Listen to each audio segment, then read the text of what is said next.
Presentation of Fox Sports.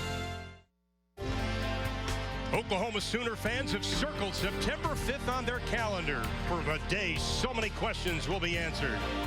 On offense, can Samaje Perine elevate his game to Heisman level? Can the Sooners adapt to the wide-open offense of new coordinator Lincoln Riley? How will new quarterback Baker Mayfield handle the pressure of commanding a team he idolized as a child? And can senior linebacker Eric Stryker captain the defense to the Big 12 championship? Those questions and more to be answered tonight as the Sooners open their 2015 season against the Akron Zips on Fox Sports.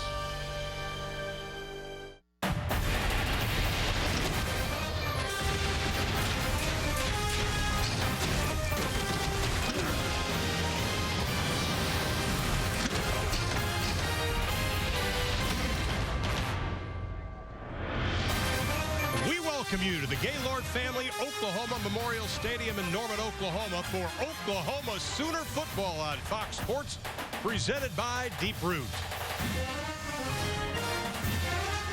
Today, the Akron Zips set to take on the 19th ranked Oklahoma Sooners.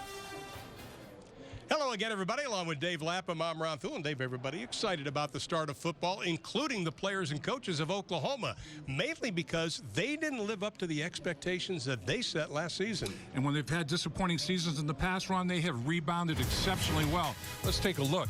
Big 12 championships, national championships. They're preseason number 19. Last time that happened, they won a national championship. I think they're going to be good this year.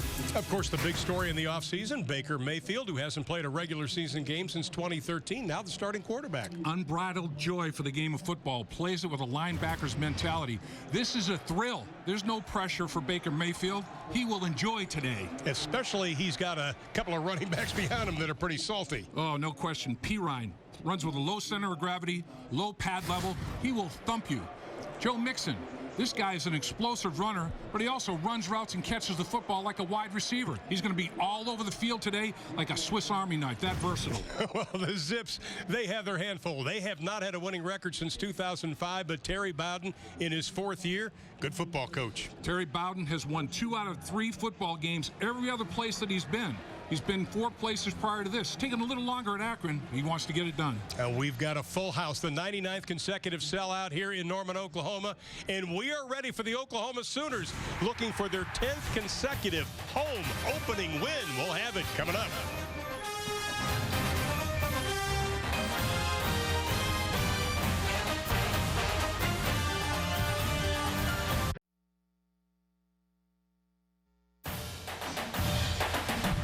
Oklahoma football on Fox Sports is brought to you by Ford. The best deals are happening now only at your Oklahoma Ford dealer. Ford is the best in Oklahoma. By Pizza Hut, $10 any carry-out pizza. Call Pizza Hut for details. And by U.S. Fleet, anything that moves, anywhere. The Sooners 38-2 versus non-conference opponents under Bob Stoops, and he is standing by with Chad McKee. 17 years of openers at the University of Oklahoma, Coach. What do you want to see out of your guys tonight? Just some discipline, good football, play physical, play smart, execute assignments. So I'm anxious to watch us. All right, Coach, we appreciate it. Thanks. All right, thank you. Ron, Dave, back up to you. All right, I think we all are anxious to watch the Sooners, and you take a look at number 28, Alex Ross. Last season, number 3 in the FBS, 31.7 return yards a game. And I think the question is Samaje Perine, we all know what he can do, but they've got to get creative, getting the ball in Ross's hands, Dave, because teams are going to want to kick away from Alex Ross.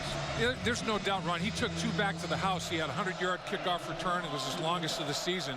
He is an unbelievable threat. Straight line speed extraordinaire. He's got track speed, sprinter speed. Ross on the far side, awaiting the kick of Robert Stein. The senior out of Cincinnati, Ohio, is on the Groza watch list this year, and it's going to be Neal at about the 4, up over the 20, 25, 35, 40, up to the 42-yard line. That is his longest. Going back to last season, it was 39 yards.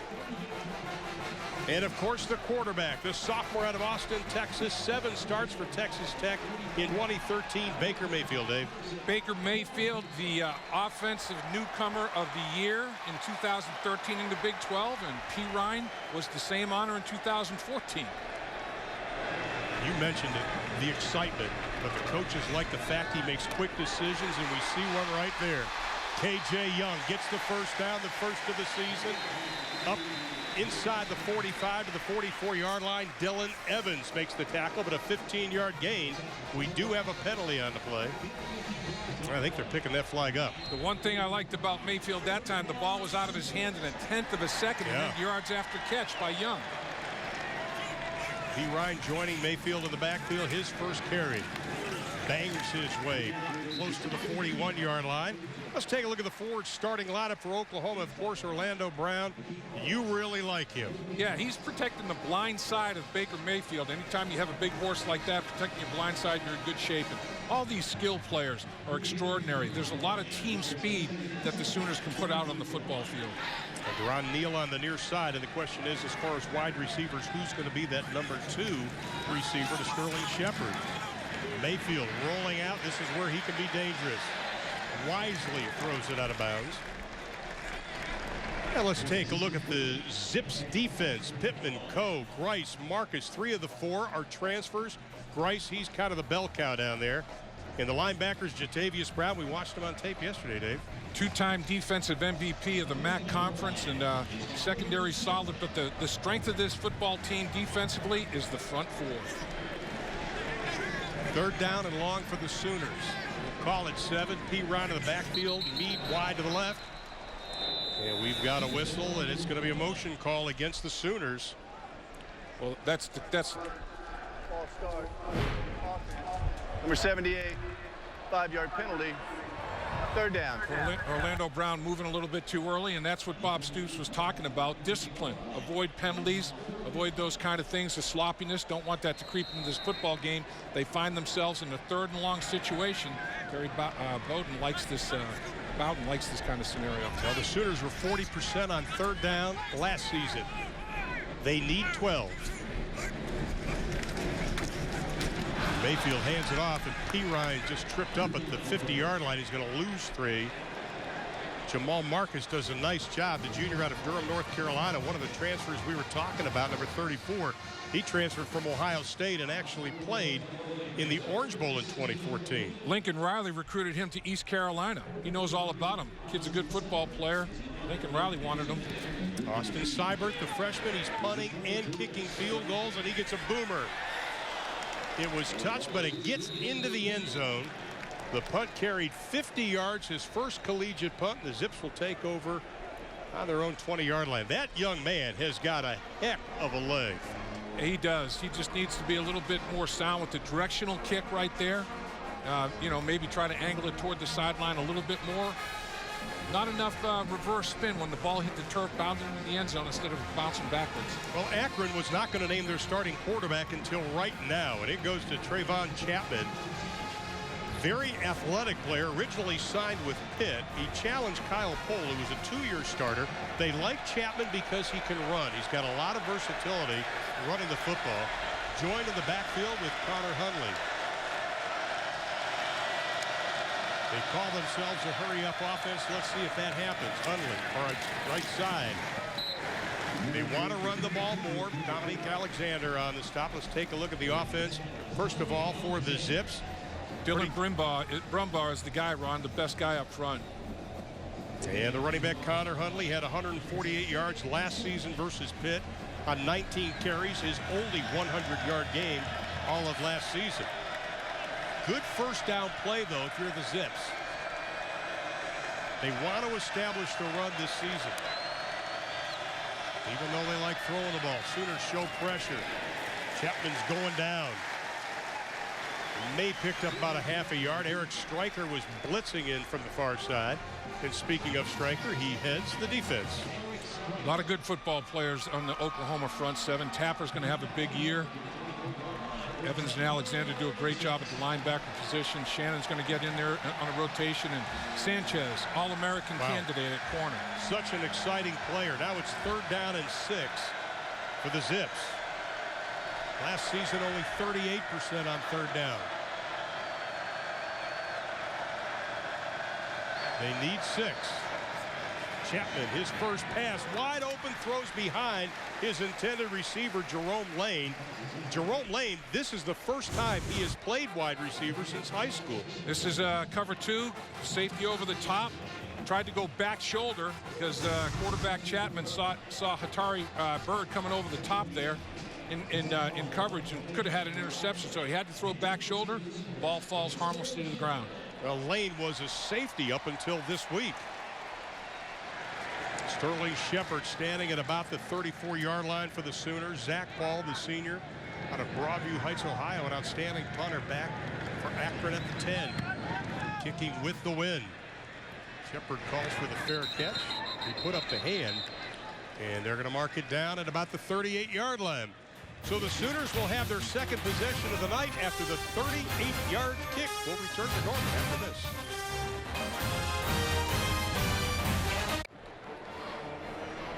We welcome you back to Gaylord Family Oklahoma Memorial Stadium. No score between the Sooners and the Akron Zips. 12:01 to play in the opening period. Here joined by the president of the University of Oklahoma, David Boren. Every Sooner fan has a special experience on game day. What's game day like for the president of the university? It's the most exciting day of the year. You know, I think when they say it's football time in Oklahoma, you just feel all that energy. And for us, it's a great time because it means that all of our fans come back to campus, see what's been named one of the 25 most beautiful campuses in America, and get a window into what's going on at OU. So it's an exciting time. 209 players made academic All Big 12, the student athletes at the University of Oklahoma. How pleased are you with that? I'm really pleased with that. You know, it's really incredible. 7 straight semesters now, our student athletes have earned more than a 3-point. And we had over 90 that had a 4-point during this last academic year. So it's really remarkable. So it's not just the national merits, and we're thrilled to be #1 for a public university, the first time in U.S. history in national merit scholars, but it's our athletes, and it really shows what a well-rounded program we have. So we're proud of these players in every way. Okay, we'll let you enjoy the evening here tonight and get out and socialize with some of the great Sooner fans. Mr. President, thanks for joining us. Thank you very much. Gentlemen, back up to you. All right, Chad, thank you very much. Great leadership by not only President Boren, Bob Stoops, and Joe Castiglione. Think about it. Those three have been together the entire time. That's unheard of. Oklahoma's version of the BCS. It's the 17th year of Boren, Castiglione, and Stoops. That's a good one. Sooners with their second penalty. They get set back, and P. Ryan, they're wrapping him up. He's going to lose about 3 on that play. Well, Chuck Amato, the defensive coordinator for Akron, is very, very aggressive. Yeah. He's get 5 guys at the line of scrimmage and really challenging Oklahoma, but Oklahoma's shooting themselves in the foot. They had a completion on first down that would have been another first down, but they have a holding penalty, make it 1st and 20, and then they get knocked back, and now they're looking at 2nd and a million. And now we get our first look at Joe Mixon, who comes to the near side. They put him in the slot. His first action as an Oklahoma Sooner, and Mayfield goes to the far side. Pass is incomplete, intended for K.J. Young. And that's the thing about Joe Mixon. He started in the backfield, motioned out. You're going to see him line up in oh so many places. And the thing is, Ron, it's because of his skill set. He's got a special set that's very versatile. You don't want to overload him. How much can he handle? Yeah. Joe Mixon can handle a lot. And you don't call him a running back because he can play wide receiver. You call him a football. Samaje Perine back in his first 3 rushes, plus 3 yards. His last 2, minus 8 yards. He's back in the lineup. Sooners facing 3rd and long again. Mayfield swings it out to Perine. Looks for some running room. The Zips just swarm him as he gets up to the 30-yard line. That'll be a pickup of about 5. Chris Givens coming up from that cornerback spot to make a stop. Well, what you have going on here is, look at where the safeties are. I mean, it's 3rd and 22. So they're going to allow anything underneath. I mean, they're not going to worry. They're making sure they don't let anything go over their head, make them check it down, then rally up to the football, and that's exactly what Akron did. Amani Davis standing back at his 22. Seibert's first punt was 50 yards. He's going to get a nice roll on this. Looks like it's going to stop at the 21-yard line. So that'll go 49 yards. When we come back to Norman, Oklahoma, the Zips will have the football.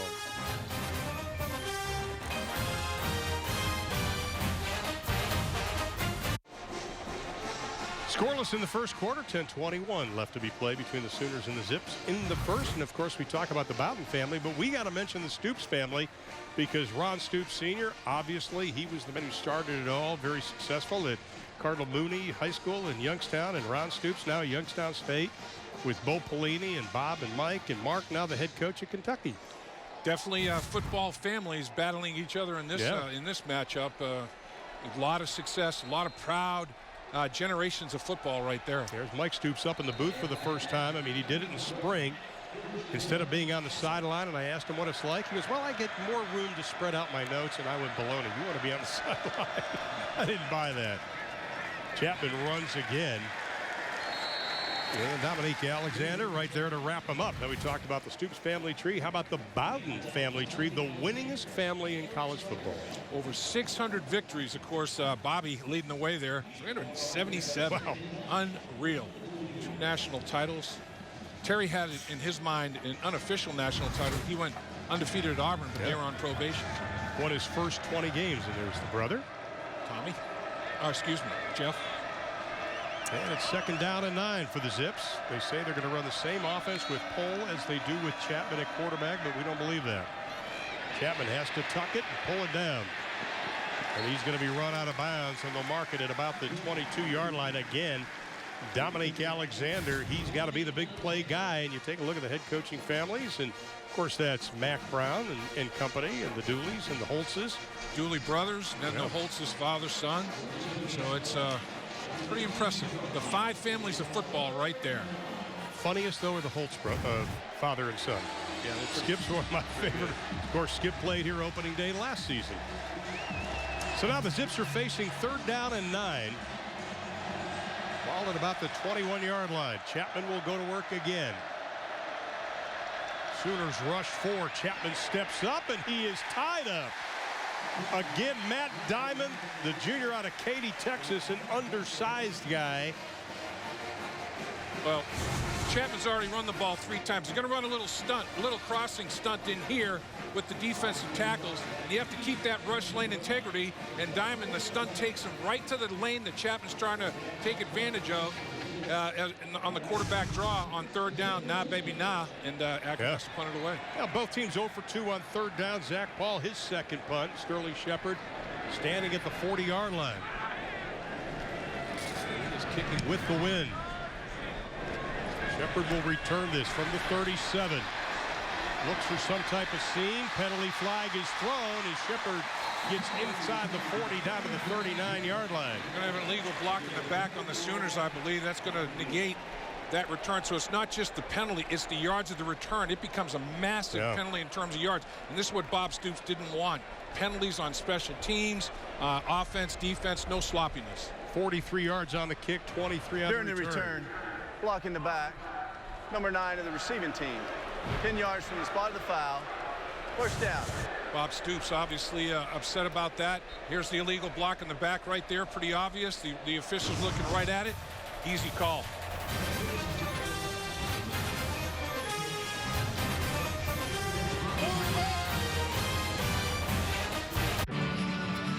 Back with you at Gaylord Family Oklahoma Memorial Stadium. No score with 8:23 to play in the opening period. And pleased to be joined by the head men's basketball coach at the University of Oklahoma, Lon Kruger. Coach, 4 starters returning. Big 12 Player of the Year, Buddy Hield back. Ryan Spangler, Isaiah Cousins. How excited are you about what this team could potentially be? Really, I'm excited because of the experience, because of their attitude about working hard, their attitude toward each other. They've started a lot of Big 12 games together, and you had Jordan in there at the point in his 3rd year with those seniors. It's a fun group to be around every day. What would you like to see refined and maybe the finishing touches for a team like this? We've got to get better across the board. We've got to rebound the ball better. I thought defensively we took a big step last year. We've got to do that again this year. A little better shot selection, perhaps. Shoot it for a little better percentage. Could have 3 Big 12 teams in the top 10 when the season begins. You could be one of them. Iowa State, Kansas. The competitiveness of this conference is as good as any league in the country, isn't it? It is. It has been for the last 2 or 3 years, and this year will be no different. A lot of good players in the league. Other coaches are great. Teams are awfully good. Coach, we appreciate it. Get back over there and enjoy the game. Thank you. Thank you. Season tickets are on sale now for men's and women's basketball. Soonersports.com is the place to go for that, guys. Back to you. Absolutely. I tell you, Lon Kruger's one of my favorite coaches. I've known him for years. Great job. By the way, we just saw Mixon and P. Ryan, and we see him again in the same backfield. Yep, and they're unselfish enough to block well for each other. A little razzle-dazzle. Mixon pitches back to Westbrook, and he is corralled. I tell you what, Chuck Amato's defense of Akron doing a great job. Say Von Pittman, the transfer out of Ohio State, on the stop. They are really being aggressive tonight. Yeah, they are. They're coming downhill. The game's not too big for them. They feel like they can compete. Look at all the white jerseys. Look at it. P. Ryan was almost tackled before he pitched the ball back to Westbrook. I mean, unbelievable penetration by the Akron Zips. Now the Sooners go with 3 wide receivers to the right. They've had a 3rd and 12. Now they have a 3rd and 16. Yeah. Instead of they keep shooting themselves in the foot. Here is Mixon looking for some running room. Gets up over the 25, down to up to the 27-yard line. And the Sooners are going to have to kick it away. And there's Chuck Amato, former head coach at North Carolina State with Philip Rivers was there. Longtime assistant with Bobby Bowden. Well, and he can still got some hops, too. He coached a lot of NFL linebackers at Florida State. He knows what he's doing. This is the 3rd punt for Austin Seibert. 50 and 49 so far. This one he hangs. Great coverage. Davis is swarmed at the 21-yard line. The punt goes 51 yards, -1 on the return. The Zips will have it on offense when we come back.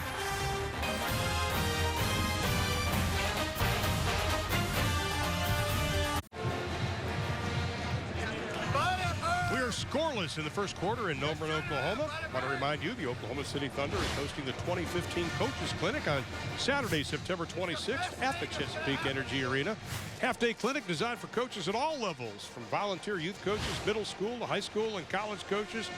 Clinic will offer special instruction, demonstration, and training with coaching professionals from across the country, including Thunder head coach Billy Donovan. Register online at okcthunder.com/coaches clinic and reserve your spot now. Akron has run 6 plays, 3 net yards so far.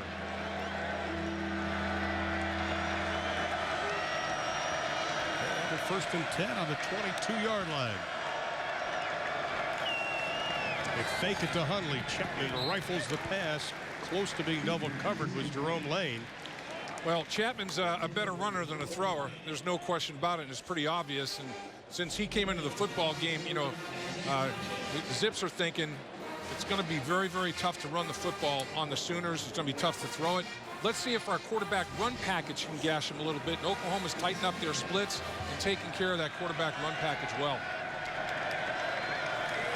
And the Sooners giving up nothing on 1st down, and that was pretty good for Akron last season. They'll hand it off. Amani Davis. He's able to get over the 25 to the 26-yard line, pick up about 4 on the play. You know, the Sooner defense is playing well, obviously. 2 3-and-outs for the Zips and potentially a 3rd straight 3-and-out. But offensively for Oklahoma, penalties, self-destruction, 3rd and 12, 3rd and 16. I don't care what offense you're running. When you're behind the chains like that, it's tough to convert on those long 3rd downs. 3 penalties for the Sooners, 48 yards. One was on special teams, illegal use hands in that punt. And now the Zips need 6 on 3rd down. They're 0 for 3 on 3rd.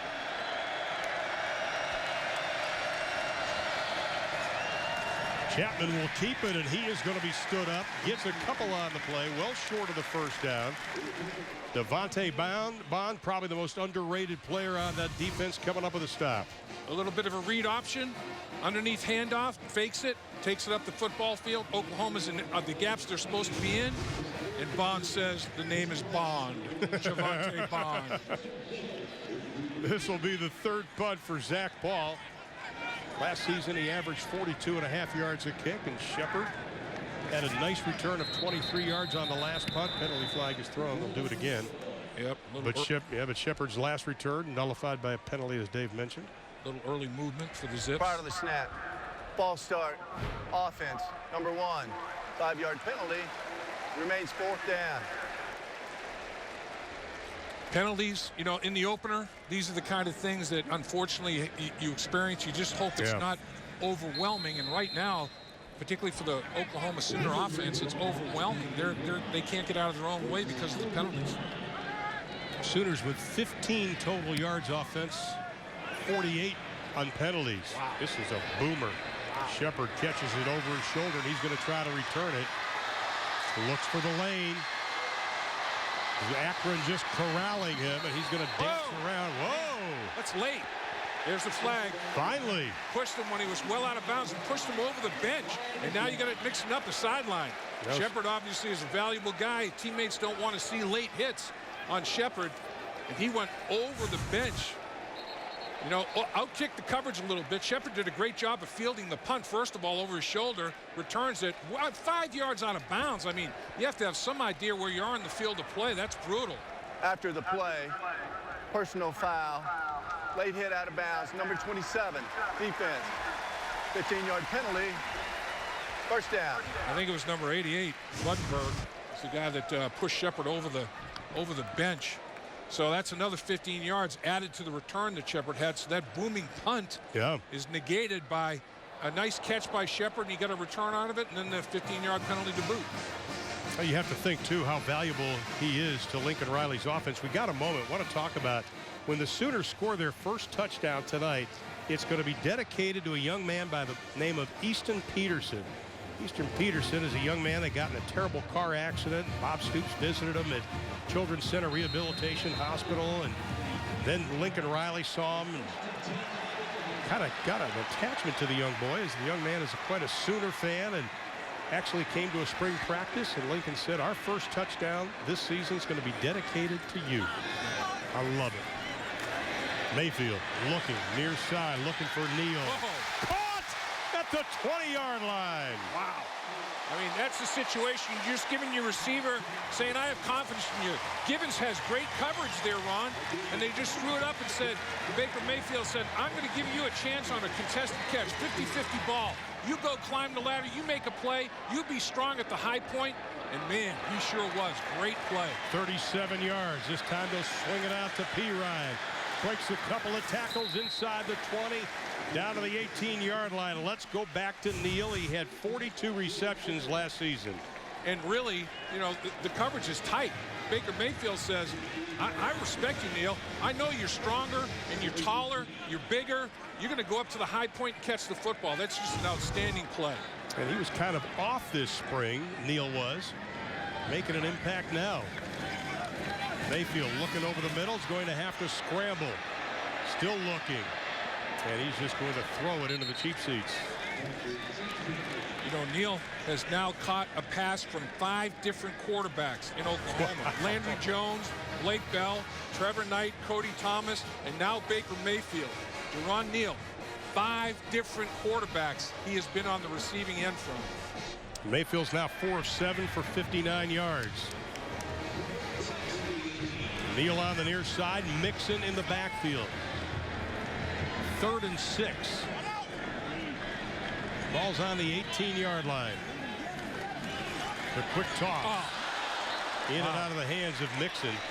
Boy, that's something you're not going to see a whole lot, because we watched him in practice on Thursday. This young man's got some meat hooks. He really does. I mean, in my opinion, it looked like he had the best hands on the football team. Baker Mayfield put it right there for him, and Joe Mixon didn't look it in. He dropped the football. High percentage of the time he's going to make that catch, but he didn't there. And they, again, Ron, they motioned him out of the backfield, put him in the slot, and even though you have a back in the game, it's a 5-receiver set spreading the field. Well, here's Austin Seibert, a 35-yard field goal attempt, his first in a Sooner uniform. Boffin the holder. Piece of cake. So the Sooners finally get on the board courtesy of the Mayfield to Deron Neal pass. Yeah, that was definitely flipping field position right there. Just a wide receiver going up and making a very, very good athletic play. No question about that. Well, we'd like to welcome all of you that are watching on pay-per-view. And, of course, we want to also tell you more about Sooner Sports TV. All right, let's take a look at the scoring drive brought to you by Ford. 5 plays, 54 yards, took 60 ticks of the clock. Ron, the Sooners got into the red zone. They took a snap in the red zone, so that qualifies as a red zone opportunity where you don't score a touchdown. You have to settle for a field goal. They want to finish drives when they get in the red zone, does Lincoln Riley and his offensive troops. Mayfield was 2 of 4 for 39 yards on that drive, so that was pretty good. Nick Hodgson set to kick it away. The kickoff specialist, one of the best in the country, kicking with the wind. That'll be about 5 yards deep. Van Edwards. Great job by the special teams tonight for the Sooners. Yeah, their team speed is obvious. This is yeah. where you see the team speed differential when you're covering kicks and running in space, and good hang time. Got it into the end zone, and it's returned. The tackles made inside the 20. You're putting the Akron Zips on a long field whose offense is struggling. And the Akron Zips come in. They were picked second in the MAC East this year behind Bowling Green.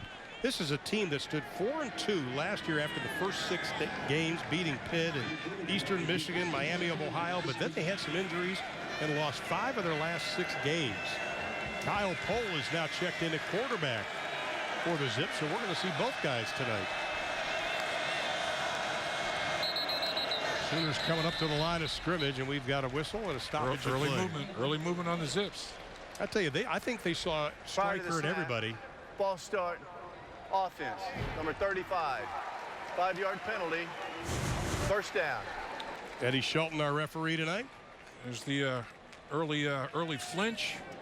Oops, can't do that. You gotta wait till the ball snapped. You can't move once you get in that 3-point stance. No movement. And look at Kyle Pohl, a 2-year starter. He's been in a lot of big games, going back to Michigan in 2013, where they almost beat the Wolverines. Throwing a lot better this year, the coaches tell us.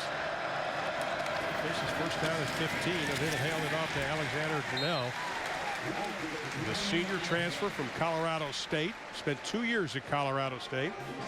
Over 1,000 yards rushing in that time, and that's a great Oklahoma fan there, isn't it? That is He's got the game face on. No question. That's a Norman Rockwell portrait of a Sooner fan right there. Isn't it? Yes. Chisel.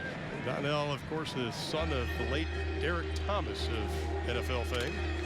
You know, a couple of years ago, he averaged 6 yards a carry for the season in Colorado State. That's pretty good efficiency. They're able to pick up a yard. It's second down and still long. We'll call it 14 for the Zips. Whoa. Hundley breaks through over the 20 up to the 21-yard line. He's saying Stryker tackled him by the face mask to no avail, no flag. But he did find a crease and got north and south. You know what you have to do. Watch Stryker follow the play here. He peels off to the inside. He did grab the grill a little bit, but Hundley. The thing that he did right there is kept those shoulder pads square to the line of scrimmage and got north and south. And another third down situation for the Zips. They need 4. 0 for 3 on third down tonight.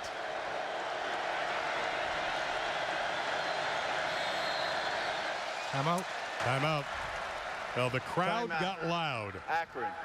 First charge timeout of the half. Pohl's not happy. 30-second timeout. Pohl yelling at his teammates. Looked like maybe somebody lined up in the wrong formation. They were running out of time trying to make a correction, and Pohl still looking at some of his teammates in a little bit of disgust. You know, we were just talking about Eric Stryker a minute ago, the senior out of Sefner, Florida, and we had a chance to talk to him and asked him, why did he come back for another year at Oklahoma?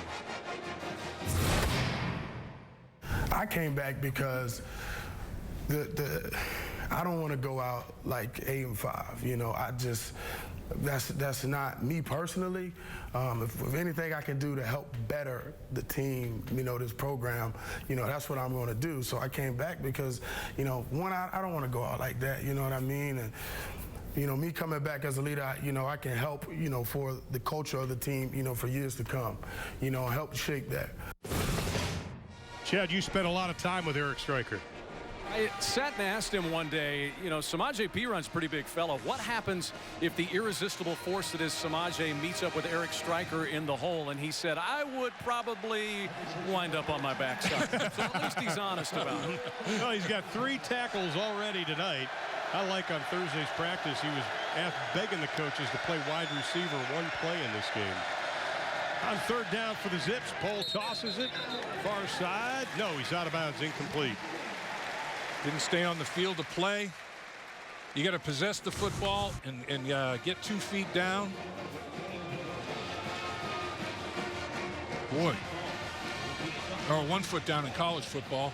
Boy, is the right foot down, and does he have possession of the football? The official's saying no. Oh, he may have taken another look at that one. Yeah. It looked like the right foot was still down. The left foot had not come down out of bounds yet, in my first glance at it, but I'm not sure this is being reviewed. Well, they're going to take a look, see what Cooper did. And this is the 4th punt of the night for the Zips. Shepard backing up again. Wow. Another one with the win. This time Shep just lets it roll. That's what he did the first time, Ron. He made a great over-the-shoulder catch that basically eliminated all those yards you get on the bounce and the roll. That one he could not corral. It got over his head. I mean, a booming punt over his head, and he couldn't field the thing, and it cost him big field position yards. 73 yards on the kick. 65 was Paul's long last season. Now time for our OU Player to Watch, presented by American Energy Partners. Well, we've already seen Joe Mixon line up in multiple spots at the running back position, at the wide receiver position, and he's going to be a valuable weapon to Lincoln Riley. But in our defensive player, Jatavis Brown, 2-time defensive MVP in the Mid-American Conference. Now the Sooners are backed up. Ball spotted at the 6-yard lines. P. Ryan in the backfield, and they'll give it to him. Boy, I tell you, Akron just stuffing the run. And this time it's Cody Grice, the senior out of Akron, Ohio, on the Lombardi watch list this season.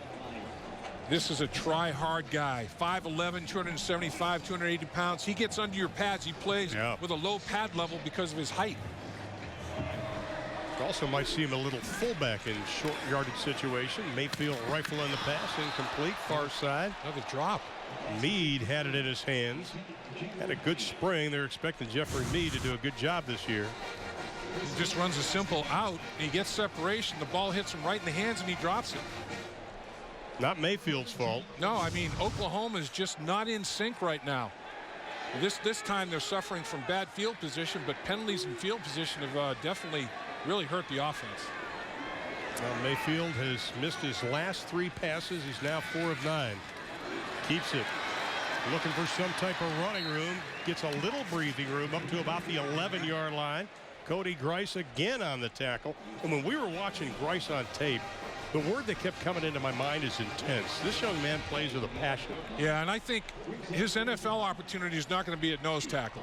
It's going to be a fullback type scenario, and I wouldn't be surprised to see him carry the ball out in the field to play. He scored 4 touchdowns last year as a short yardage goal line runner. They may let him run it even in different situations than that. Got an illegal false start, early movement on the Sooners. Well, Seibert's kick. This is his 4th. Snap. False start. Offense. Number 7. 5-yard penalty. 4th down. This is getting almost ridiculous. Both teams very, very sloppy. It's the one thing that Coach Stoops and both coordinators wanted to see was, the team handle things from a discipline standpoint, not play sloppy football. Well, Seibert 50, 49, and 51 on his kick so far. This is going to be fair caught by Davis at his own 47-yard line. 47 yards on the kick. Well, Akron and a guy by the name of LeBron James, obviously, with the Cleveland Cavaliers, a native of Akron, Ohio. They've started a mentorship program. A full scholarship to attend the University of Akron is going to await some 200 Akron 7th graders if they stick with this mentorship program. And I tell you, that is a heck of a program, along with J.P. Morgan Chase. Any child under James' mentorship who graduates Akron Public Schools, meets the determined criteria, they're going to get a free ride to Akron. It's over 4 years, a $14 million commitment. Congratulations to everybody that's being so generous. Especially LeBron James. Thank you, my friend. And the Akron people talking to him yesterday and this morning, they're excited about it. Poles' pass is going to be incomplete. Almost picked off by Sanchez. And then when he didn't control it, was almost caught. Yeah. He bobbled the interception, and it almost went into the receiver's hands, and if it did, it's a touchdown.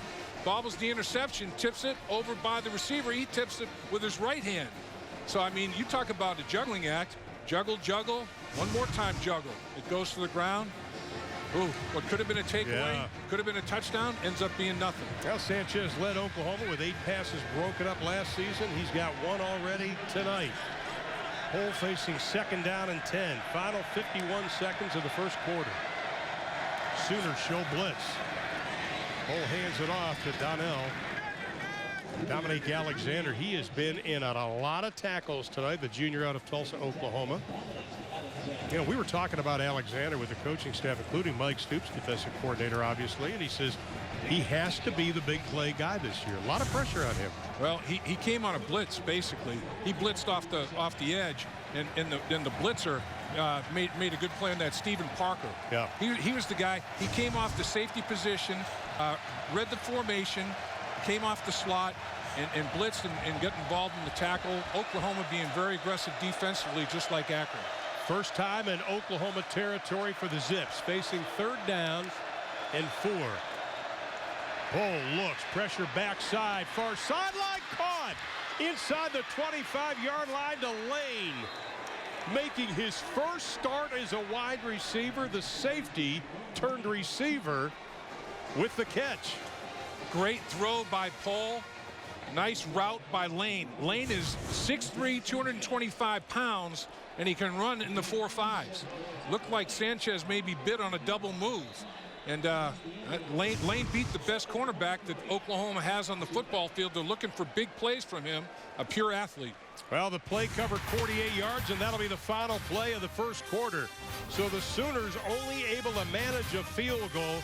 Akron is threatening as we end quarter number 1 in Norman.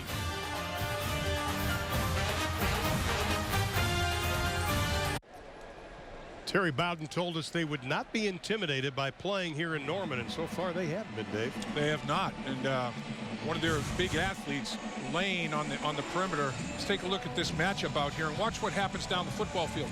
Lane gets off the line of scrimmage pretty well, and then down the field. Right, let's reason if we could have frozen that. You see where Sanchez grabs the jersey. Sanchez is looking in the backfield at the quarterback, and he's grabbing Lane's jersey, and he gets basically, he's not doing what he's supposed to do. He's looking at the quarterback, trying to see if the quarterback's throwing the ball or not. You got to run the route. You got to defend the route. Take a look. Right here, freeze it. Look at him. Look where his eyes are, and he's grabbing the jersey. That's trying to shortcut. He could have got called for holding. He didn't. They would have declined it anyway. Got to play with a little bit better technique. So the Zips will begin quarter number 2, courtesy of the great catch by Jerome Lane. Dad, of course, played for Pitt, known for breaking backboards. And they'll have it on the 5-yard line. First down and goal from the 5. First play of the second quarter.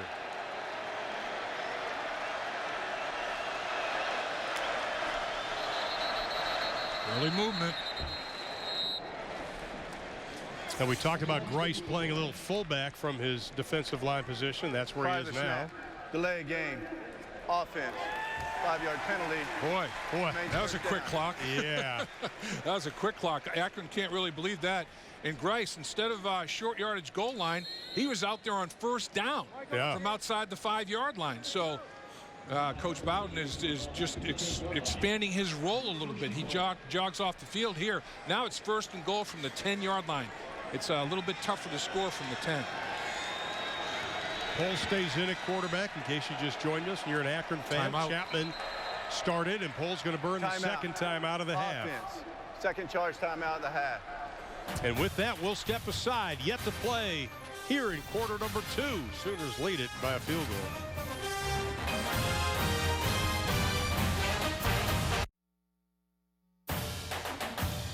Oklahoma football on Fox Sports is brought to you by American Energy Partners. Hard work works here. By OG&E, power at the speed of life. And by Patriot Ford, I-35 exit 95 in Purcell.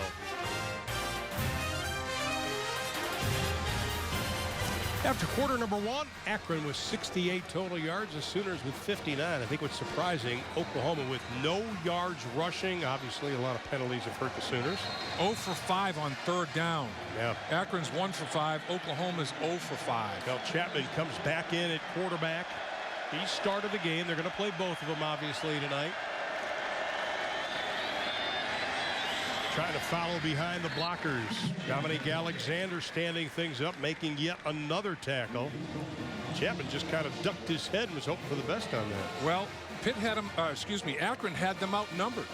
I mean, they pulled a couple of linemen, and with Chapman running the football, basically you have an extra blocker. Anytime you have a quarterback that's carrying the football, one more guy can block for you because he's not handing it off to anybody. And they out-leveraged Oklahoma in that play. Alexander made a good play. 6 tackles already for Dominique Alexander. Had 107 last season. Led the team. Lane on the near side. Hundley in the backfield with Chapman.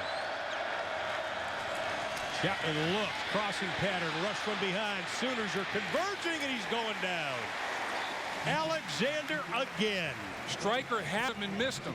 Stryker came on the blind side and missed Chapman. Chapman must have had eyes in the back of the head because he felt Stryker and could not get away. But watch Stryker come off the edge here, and he's gonna miss. Here he comes, ducks the shoulder, misses, grabs, misses, but Alexander finishes it.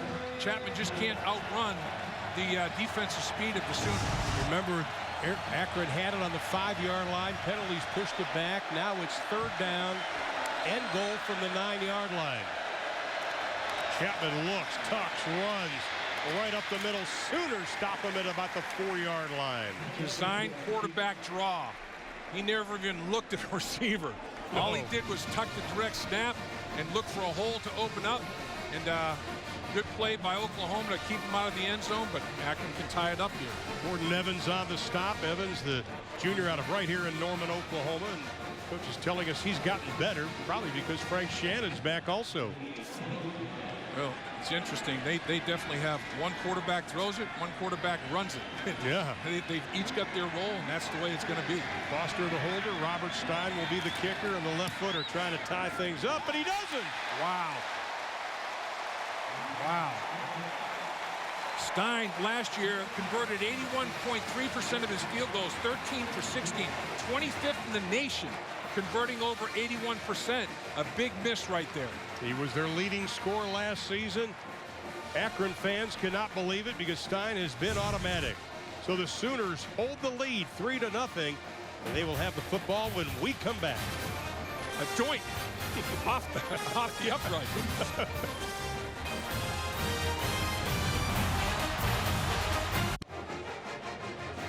Now the Sooners defense has been outstanding tonight. Oklahoma leads at 3-0. Last year they gave up only 106 yards rushing a game. Great job tonight. Well, Mike Stoops was concerned, will they tackle well? Because they only had one live scrimmage. They are gang tackling. Look at all the red helmets swarm to the football. It's not just one Sooner, it's a bunch of Sooners running to the football and all trying to get a piece like blood in the water, a bunch of sharks. And of course, Dominique Alexander already with 7 tackles. He had 107 last year. In the spring, had a little wrist injury. Didn't get to see a lot of playing time. He's in full form tonight. Now Flowers and Pirine in the backfield for Oklahoma. Mayfield is going to put it up, scrambling again. Throws on the run, almost picked off and almost caught. Shepard almost got the deflection. I'll tell you what, Dylan Evans had a good look at that. Yeah, he sure did. And this guy's a savvy football player. Rice moved out to middle linebacker. He left the nose tackle position, went to middle linebacker, changing up the look. And wow. Boy, I'll tell you, got the hand on it, almost got 2 hands on it. This is a guy that just has a nose for the ball. He's around fumbles, interceptions. Here's Rice again, once again, lining up at linebacker, leaving the nose guard position, tight linebackers. Mayfield with a quick toss. That is what makes this offense so good to Shepard. And he'll be close to the first down. Evans was on the coverage, and they're going to get the first down over the 30 to the 31-yard line. Easy little route combination right there. You have Shepard with a linebacker in coverage. That's Shepard's first catch. This time it's Dede Westbrook, the outstanding young player out of Brenham, Texas, and Glenn Junior College. Jarvis Baxter threw a nice block for him as well on the perimeter. And the Sooners have picked up the pace. 2nd down and short. Mayfield fakes, looks, and he is going to be dropped back at the 36-yard line. That'll be a loss at 3. Jatavius Brown, he had 4 sacks last season. Well, this one, Baker Mayfield was not decisive. I don't know if he didn't have anywhere to go with the football. He was patting that ball. He wanted to get rid of it, but he had nowhere to go with it. Didn't want to put his team in jeopardy by turning it over. That's part of what makes him so good is his decisiveness. So it's kind of unusual to see that. That's why he's the starter. But if they jump the receivers, nobody wins one-on-one battles. You don't want to force it. At third down and short. Pass is incomplete, intended for Westbrook. Boy, the Sooners just misfiring. And, you know, you look at the secret to the offense that Lincoln Riley has put in. It's the mentality of attack. It's fearlessness. It's commitment. It's all of that. And I tell you, they're just kind of off base tonight as they're 0 for 6 on third down this evening. What it is rhythm, and they got none tonight. You know, repetition breeds comfort level and gets you into a rhythm, and they felt like they come out in a much better rhythm tonight than not. Well, if there's been one bright spot, it's been the punting of Austin Seibert. He backs up Amani Davis again at the 10, and he's going to have to fair catch it. So another plus 50 punt for the freshman. 54 yards. The Zips have it. 3-0 Sooners on top of the Akron Zips. 11:25 to play in the opening half. We welcome you back to Gaylord Family Oklahoma Memorial Stadium. Sooner women's basketball coach Sherry Cole, kind enough to spend a couple of moments with us. 2016 Women's Basketball Hall of Famer. How does that feel? Surreal. Yeah, I'm going to go ahead and take it. I don't feel quite old enough, but I'm going to go ahead and take it. I don't blame you, but congratulations on that. So many players coming back. Gabby Ortiz, your point guard, had a chance to win a gold medal with the United States under-19 women's team this past summer. What was that experience like for her? I'm super proud of her, the way she represented our institution, our program. And she has come back with an edge. Gabby always had an edge, but it's a little bit different now. Her expectations of herself and for those around her are extremely high, and we're excited about that. She's a gold medalist now. That's a little bit different. You've got Gabby, Joya Carter, Peyton Little, Kaylin Williams, so many. In fact, just one new player on the roster. How excited are you about the upcoming season? Well, they're all older, wiser, more confident, better together, and I thought we were pretty good together last year for being so young. So I'm really looking forward to the potential of this team. You like that up-tempo the football team went through a minute ago, didn't you? I sure did. I want a little bit more of that. Reminds me of basketball. Yeah, we'll let you get back over there and pay attention to that, Coach. Congratulations again, and thanks for joining us. Thank you, Chad. Men's and women's basketball season tickets are on sale at Soonersports.com. Guys, back up to you. I tell you what, having covered women's basketball for the Big 12 Conference, it's all the time I've spent with Sherry Cole and Jan, her assistant, and that team. Well-deserved Hall of Fame honor. She's exactly right. She doesn't look old enough to be a Hall of Famer. She looks like a kid. But I still covered her when she played high school or college basketball. So that, you know. We're not kids, Ron. No, I know. Only 153 yards total offense between these two teams, and the Zips on third down. Again, cannot get success.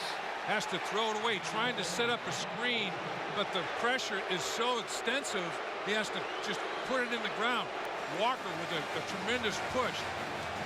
Tremendous push from the defensive tackle position. Watch Walker right here get up the football field and disrupt that three-technique defensive tackle. Ooh, baby. I mean, you have to at least keep him out for a count of 1,000, 1,002, let the screen develop. Charles Walker said, no, I'm going to blow up the football field and blow up the play. And I think if you're the Oklahoma defensive coach, seeing Walker do that is a good sign. Paul's fifth punt. Last one was 70-plus yards. Shepard at the 41-yard line. He's got a little bit of running room. Penalty flag comes in. Cuts to the right. He's got a lot of running room. Inside the 20-yard line, knocked out of bounds, but a flag back at the 50. Coming back. He already had a 23-yard return called back because of a penalty. Well, this one's a hold. This isn't a legal block in the back. This is a hold. And unfortunately, it's all for naught. And it's not just the 10-yard penalty. It's the 40-yard return. It's a penalty of a half a football field. 46 yards on the kick, 43 on the return. During the return, holding, return team number 27. 10-yard penalty from the spot of the foul. First down. Well, you got you know, a tough situation right there when you get a holding penalty. Dakota Austin is going to feel terrible, obviously. Shepard, it doesn't diminish what Shepard did. He made a great read. He changed direction. All for naught. Fifth penalty against the Sooners. That's what they averaged per game all of last season. Only scoring we have had is an Austin Seibert field goal. That's why the Sooners lead at 3-0. We are in quarter number 2. Let's take a look at our Bud Light game summary so far for this evening. Well, this is a good explanation why it's 3-0. 1 for 13 combined on third down. Yeah. Neither team has hit the 80-yard mark, and we're into the second quarter. Look at Alexander, 7 tackles. Dylan Evans, 5 tackles. 5 solo tackles for him. Boy, it has been a defensive battle, and the offenses have self-destructed a little bit. The special teams, every time a team kicks the football, there's a penalty. Lincoln Riley trying to get the offense in a rhythm. Once again, 3 new offensive linemen, a new quarterback, a lot of adjustments. Mayfield rolling, throwing on the run. Complete over the 45-yard line to Neal. He had one great catch earlier in the ball game. That's a great open field tackle out there by Givens. I mean, one-on-one with Neal on the perimeter. Neal caught the football, and Givens said, that's it. No yards after catch. Great play in space. Givens tied for 2 interceptions last year to lead the team. Mixon now in the backfield with Oklahoma. We've seen Mixon and P. Ryan in the backfield together. But Oklahoma's rushing game -2 yards so far. Mayfield throwing. Penalty flag is thrown. Complete to Neal. Gets inside the 40 down to the 38-yard line, but there's a penalty flag at the 50. Pick up a 15 if it stands. I think it's on Akron. Offside. Defense, number 34, lined up in the neutral zone. That penalty is declined. Result of the play, first down. Well, he's got his hand in the neutral zone. Maybe his face mask is hanging in the neutral zone, trying to get every inch he possibly can. You got to look inside, make sure you're not lined up in that neutral zone. Boy, Mark Andrews had a free release down the football field. They go to running the football. Mayfield keeps it right side. Only get a couple. Givens running him out. And again, Andrews, they're just letting him take off down the line of scrimmage from the slot position. And he just ran a slant route and took a defender with him. It gave a lot of real estate out there for Baker Mayfield to take advantage of. I'll tell you what, when you look at Mark Andrews, the redshirt freshman out of Scottsdale, Arizona, in practice, in person, he's a big guy, kind of playing a tight end sort of position, but he is a wide receiver. This young man's got a lot of talent. No question. Mayfield, quick pass, caught Baxter. That'll be close to the first down, about a yard short. Inside the 30, down to the 29-yard line. Jarvis Baxter, the junior, played junior college and just walked on. He's not even in the press guide. Well, coaches love this young man. Great job by Jarvis Baxter of maintaining his balance and getting yards after initial contact. He slid under the first tackler and got 3 more extra yards. And it's third down and short. P. Ryan in the backfield goes to the left side of Mayfield. He'll try to get the first down, and he bangs his way inside the 25 down to the 24.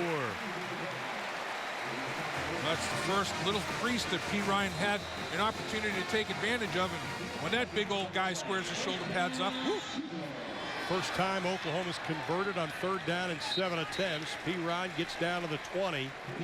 That'll be a pickup of 4. Here we go, NASCAR. I mean, it's up-tempo now. Yeah. They sub from the sideline, so it slows down a little bit. They're going to try to force the issue. I mean, their goal during the course of this football game is to spread Akron out and to wear them out because they don't have as many bodies. Yeah, Mixon back in, P. Ryan out. Mayfield looking right. Throws across his body as receiver falls down. No penalty flag. Well, he certainly was looking for the penalty flag. There was a collision, but looks like Daryl Monroe kind of tripped him up, the middle linebacker for Akron. Well, both players are allowed the same real estate on the field. Let's see how this unfolded. I mean, it's a tough cover. It looks like he tackled him. It's a tough cover. I mean, you got Mixon in space. You got to cover him as a linebacker. Man, that's a tough dynamic. And that one, they've thrown a lot of flags tonight. They decided to keep that one in their back pocket. Well, it looked like Monroe tackled Mixon. Yeah, you sure can't do that down the field. Timeout's going to be called by the Sooners. Timeout is not happy. Oklahoma, first charge timeout of the half. Now, the officials cannot look at the big screen. Bob Stoops is talking to an official at the 22-yard line saying, are you kidding me? All the penalties you've thrown tonight, and you're going to let my guy get tackled? right in the middle of the field. I mean, it's so obvious. It's right out in the middle of the football field. Let's watch Mixon as he releases and runs a little route down the middle of the field, and he just gets tackled by the linebacker, and the ball's in the air. That's not a trip. Oh, my gosh, man. That's just a – I was like, the linebacker pulled him to the ground. What's going on? He just pulled him to the ground, and he's got a legitimate beef right there. Now let's send it down to Chad McKee with more on Lincoln Riley and Coach Stoops. Chad. Yeah, down here on the sidelines where Lincoln Riley, the offensive coordinator of the Sooners, is. It's a rarity to have an offensive coordinator down on the sidelines at this level, but also a defensive coordinator who's up in the booth. And Mike Stoops is up there this year. He was up there earlier in his career, but making the move up to the booth. Dave, I'm curious, what's the dynamic of all of that like? Well, I think Lincoln Riley wants to take a look at his quarterback's eyes and other players' eyes as they come off field and see how they're handling things. And the only way you can do that is down in the field. And Mike Stoops, I guess he probably figured that he can see better from up there. He can gather more information up there. It's all subject to change. 8th play of the drive. Started on the 40. Mayfield dumps it off to Andrews, the big tight end, and he'll get the first down. Speaking of Lincoln Riley, want to wish him a happy 32nd birthday. The pride of Muleshoe, Texas. You like that? Now, he is a kid. But that is a very, very intelligent football coach. I'll tell you what, I got a trivia question. Who else is from Muleshoe, Texas? Who? Lee Horsley. Played in the TV series Matt Houston. How about that? I don't think I ever see it. You're as old as me. Come on. Mixon back in the lineup. 1st and 10 for the Sooners. Mayfield into the flat, complete inside the 5 to Duron Neal. That'll be his 4th catch of the evening. Neal doing a nice job. Watch him plant his foot and get it out of that cut. You get separation by planting your foot, sinking your hips, and getting that in and out of a cut. He ran the good route. The ball was in the air before he even started his cut. Good rhythm and timing on that one. Now we see Daniel Brooks joining Joe Mixon in the backfield on the 10th play of this drive. Brooks showed us a lot in the spring game. 2nd and short. Mayfield keeps it, looks for the sideline, gets to the 5-yard line. He's going to lose about 3. Jatavius Brown was in pursuit. Jatavius Brown can outrun Baker Mayfield in a 40-yard dash. Watch Jatavius Brown close on this and just takes him to the turf. That young man can fly from sideline to sideline. And the Sooners now facing 3rd down. They need 2. And it's P. Ryan and Mixon in the backfield. Ball spotted inside the 5 at about the 4-yard line. Timeout Akron, their final timeout. Timeout Akron. 3rd and final charge timeout of the half. Every Wednesday on Fox Sports Oklahoma, get inside the huddle with Sooner Playbook. Expert analysis from Sooners that played the game. Sooner Playbook is the perfect midweek football fix. That's every Wednesday. And of course, Baker Mayfield knows what kind of offense Lincoln Riley likes to run, considering they both were at Texas Tech at one time. And here's his thoughts on Lincoln Riley. Oh, I love him. I know everybody does. At first, people were kind of skeptical about whether he's going to come in and start throwing the ball with 5 receivers, but with our running backs, we can't do that. We're still going to run the ball, but everybody around here is excited. He's done a lot of good things, and there's a lot of energy around here now. Well, it has been the passing game, only 9 yards rushing so far tonight for the Sooners, Chad. Yeah, and we've talked so much about the air raid offense, and Dave, I know you've spent some time with the offensive line coach, Bill Bedenbaugh. You know, you think about the epicenter of the air raid offense, it almost dates back to 1991 in Iowa Wesleyan. Right. Bill Bedenbaugh was the center there. Dana Holgerson was a wide receiver. Hal Mumme was the head coach. Mike Leach was an assistant coach. That's really where it all began, isn't it? It is. Mike Leach was the offensive line coach for center Bill Bedenbaugh down there. So, yeah, he's at the very root of that tree, in that growing tree. But he's not, Bill Bedenbaugh right now isn't happy because his offensive line, they're not doing a good enough job in the run game. 9 yards run. And Akron's not loading the box up to stop the run. They're stopping the run with 6 in the box. And Bill Bedenbaugh, he's not going to be happy about it. I'm sure they'll be peeling paint at halftime, getting after the guys. This is the 11th play of the drive. That was Coach Bedenbaugh. Is back to us a moment ago. 3rd down for the Sooners. They need a couple, and oh my goodness. Geez. This is where you cannot have a penalty. You can't give up 5 yards in the red zone. 6th penalty of the night against the Sooners. And you give up 5 yards of real estate down here where you're inside the 5-yard line, 3rd and 2, becomes 3rd and 7 when the field's constricted and the holes are tight. Illegal substitution. Defense. Oh, man good. in the formation. Out the distance to the goal. Boy, the way they blew the whistle before the snap of the football and where he threw Result the flag. of the yardage is first down. I thought a receiver might have flinched, but it was 12 men in the huddle. And, that hurts. Chuck Amato and Terry not happy about that whatsoever. That's an automatic first down. They didn't have to run a play to generate a first down. Here they are, 1st and goal. It was 3rd and 2, half the distance to the goal, and moved the chains. And now Mixon and P. Ryan in the backfield, joining Baker Mayfield. 1st and goal for the Sooners. Straight up the middle, Samaje P. Ryan, touchdown, Oklahoma.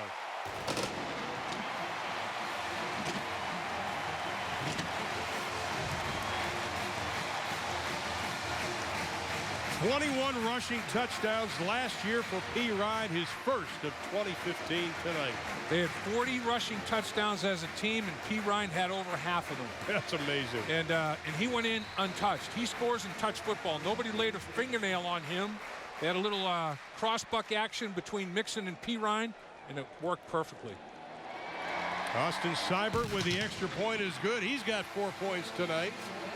Well, when you have the combination of Mixon and P. Ryan in the backfield and you are a defense and Sooners are 1st and goal from the 2, you're in trouble. Little crossbuck action. That's what I'm talking about. Mixon comes across the formation, supposed to block on the very end of the line of scrimmage, misses his block, but it doesn't matter. P. Ryan's into the end zone untouched. But when you have 2 backs of that quality, they have to be unselfish and block for each other, and they both are willing and able to do that. And then with all the receiving skill set that Mixon has, they don't have to stay in the backfield. I'm telling you, as the season progresses and they start to get in a rhythm, it's going to be a lot of stress on defensive coordinators handling that package when you have Mixon and P. Ryan in the huddle. When they're in the huddle, it's like, are they going to stay at running back? Is one going to go to wide receiver? How are they going to unfold? That puts a lot of stress on a defensive coordinator and how to put your personnel groupings out there. Well, of course, Deron Neal was the big man in that drive. He had a couple of very key catches. But how about Samaje P. Ryan? 427 yards versus Kansas, a new FBS single game record. And we heard him talking about he didn't like the weather was raining. He hated being wet. Yeah. But his offensive line says, no, you're staying in the ball game and you're going to get the record. Yeah, and particularly, you know, his center, Ty Darlington, was like, we want this record. But this kid now, over 1,700 yards rushing, average 6.5 yards per rush, 21 touchdowns. Man, it's Shevitz. That's real stuff. You look at him now and watching him in practice on Thursday, and I was talking to Bob Stoops about it, and I said, he looks stronger and faster this year. And he goes, he is.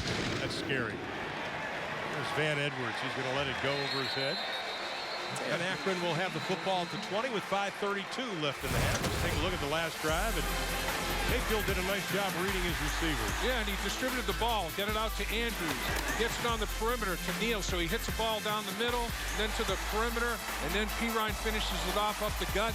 So when you're running this offense at quarterback, you're a point guard, just trying to distribute the ball to as many weapons as you can, as quickly as you possibly can, and try to stress that defense. Well, the Sooners that were struggling offensively now have 134 total yards to 77 for Akron. And they continue the musical chairs with quarterbacks as Trayvon Chapman comes back in out of Kent, Ohio, and Ashland Roosevelt High School. 1st and 10 from the 20. They give it to Hundley. Hundley out of Hamilton, Ohio. You're pretty familiar with him. Yeah, Xavier High School? He went to St. X High School, which is in the GCL North, a very, very good conference. Moeller High School is in that same conference. Well, he got yanked down by the shoulder pad there. Hundley almost broke that figure, and you can see, but they grabbed that shoulder pad and pulled that jersey and kind of, you know, made it a little bit uncomfortable for him. Well, was able to pick up 5. Good chunk of yardage on 1st down. Disheveled look. Yeah, really. Kind of like that in football player. Chapman keeps it. Scampers got the 1st down, close to the 40-yard line, and that's what we're marking before Ahmad Thomas brings him down.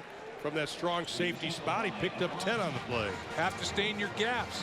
that time the defense responded to Hundley too much. Chapman put it in Hundley's belly and took it out, and he had a zone read, and he just read the backside defensive end who collapsed going after Hundley, and he was out the door behind him. And the Sooner defense has done such a great job against the rush tonight. Good chunk of change there by Chapman with 4:30 to play in the half. They stack receivers on the top of your screen. Chapman goes to one of them, incomplete. Intended for Amani Davis, but the Sooners good defense on that far side by Thomas. Thomas is light years better than he was as a true freshman. His feet were poor. He was guessing on routes. He's playing very square this year. He's playing with a lot more confidence, and he got picked on last year because nobody wanted to attack Sanchez, and they went after the true freshman, and he had on-the-job training. Some of it was painful, but he is light years improved. I'll tell you, just from spring, coaches were telling us how much he's improved too. He's finally getting it. Once again, he's just a sophomore out of Klein, Texas. Chapman looks, throws. Not sure who he's throwing to. Maybe Coach Bowden. Okay, we'll go Andrew Pratt. Andrew Pratt, another Cincinnati high school player, played at Lebanon High School and had himself a good career there. Chapman now 0 for 4 throwing the football. And they're facing 3rd down and 10. And tonight they are just 1 of 7 on 3rd down. Yeah, neither team lighting it up on 3rd down. Pirine on the run before the touchdown. That was the 3rd down conversion due to penalty was one of the first ones of the evening. Lane goes to the top of your screen, being guarded by Jordan Thomas. And they'll keep it on the ground with Hundley, and he'll be short of the 1st down. Up over the 45 to the 47-yard line. That'll be a pickup of 7. They're going to go for it. They're debating it here. Okronkwo on the stop. Obo, the sophomore out of Houston, Texas. And deciding not to. I think a wise decision. Yeah. You don't want to give Oklahoma a short field. If you're unsuccessful, they only have to negotiate half a football field, and they have still 3 minutes and 50 seconds left. Well, Zach Paul, he has had a lot of work tonight. 7 punts in the ball game.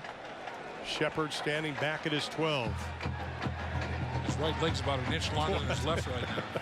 He's going to ice it down the whole time on the plane ride home. Tries to kick it away from Shepard, and Shepard says, does everybody get away from it? Marked down at the 20-yard line. Want to remind you, coming up on the Ford halftime report, a heartwarming feature on singing Oklahoma guard Neela Casatati. You've got to see this feature, I promise you.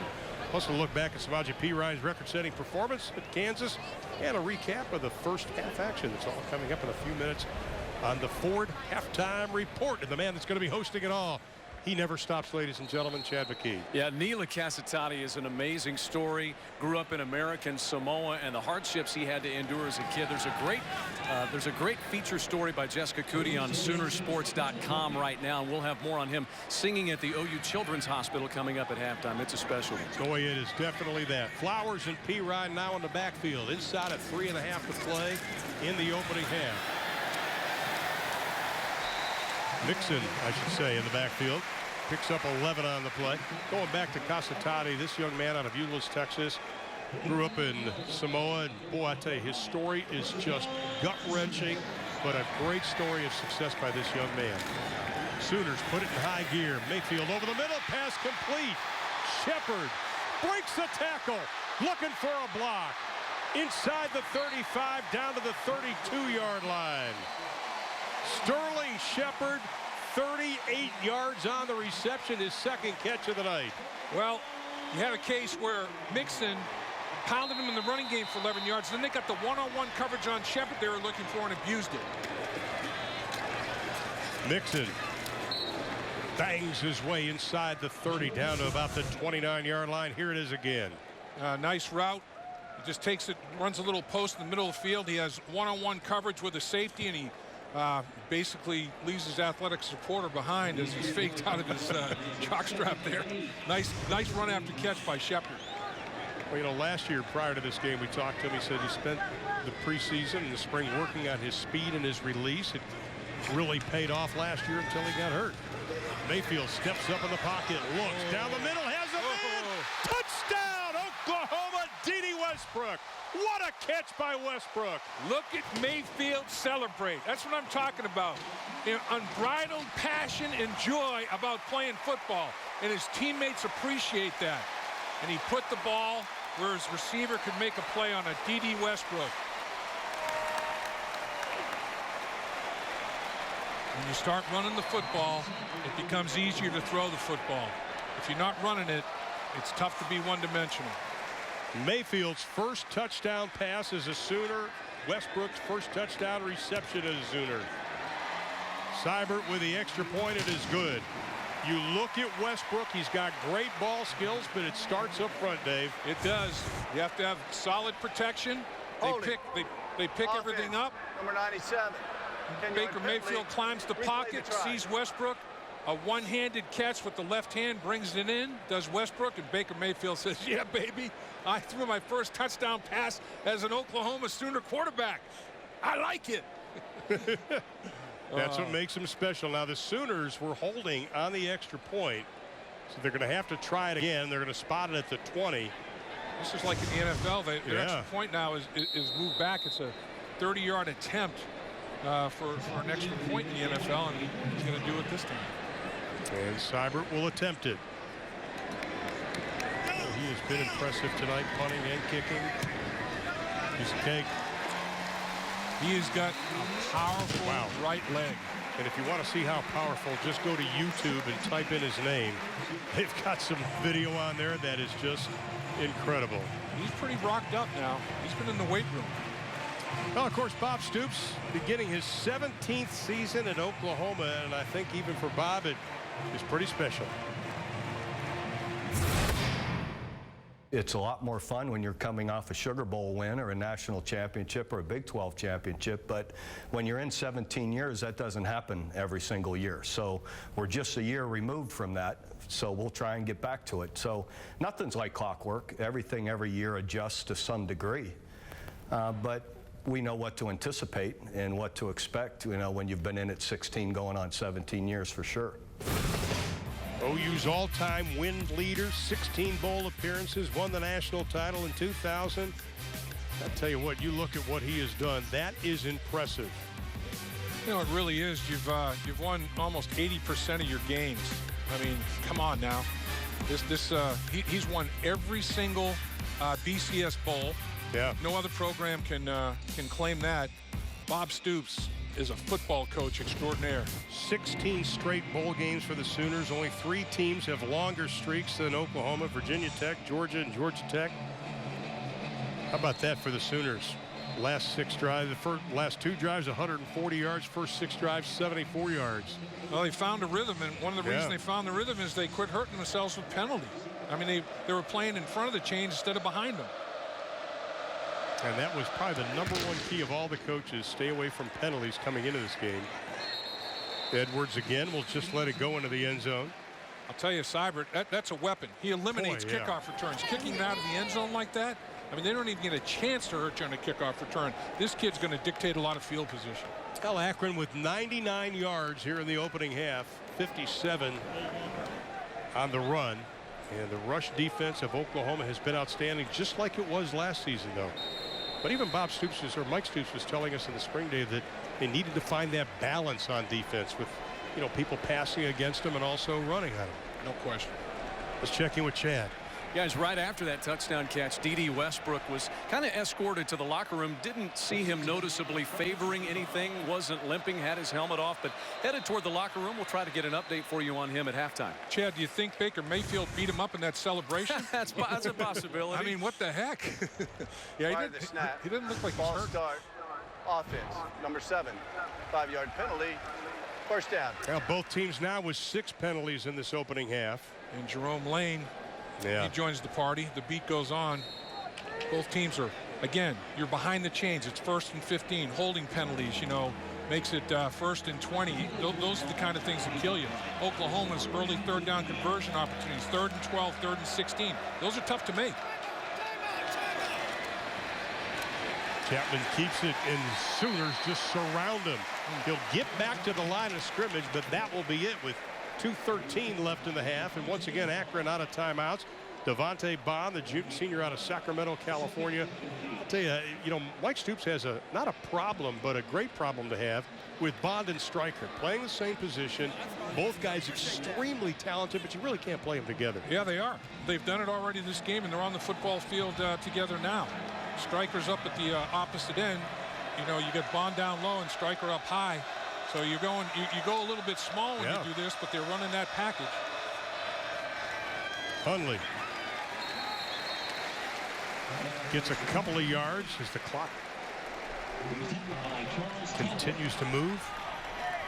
We've got a timeout in Oklahoma. Second charge timeout of the half. They want to get the ball back. They want another opportunity. Second, with it being 3rd and long, if not much time goes off the clock with an incompletion or they get a turnover, they get a short field, maybe they'll even try to block the punt attempt. They just want another opportunity to put points up on the board. Well, Akron's only completed one pass so far tonight. That was to Jerome Lane. It covered 42 yards. His dad, by the same name, Jerome Lane, he was 6'6", 230 pounds, played for Pitt in the 80s. First-round pick back in 1988 by the Denver Nuggets, played up to the year 2000, and he was known for crushing backboards. Send it in, Jerome. And here's a trivia question. He's very familiar with this area. Played for the Oklahoma City Cavalry in the CBA. Would have been a heck of a tight end. Look at that body now. Oh, my goodness. That guy's put together. I remember when he played at Pitt. He was a monster. He is, and was, and is. And his son's a genetic phenomenon as well. I mean, 6'3", 225 pounds, runs in the 4.5s. He's the real deal. And I think the coaches, he was actually the starting safety. That's where they had him in the depth chart at the beginning of the week. And he played there last year. Yeah, he played there last year. And they tell us this week, hey, we moved him. Yeah, they felt like they needed a playmaker at wide receiver, and he's their best option. Well, he was a running back in high school. Now he's a wide receiver. 3rd down and 12 for Akron. 1:37 left to play in the half.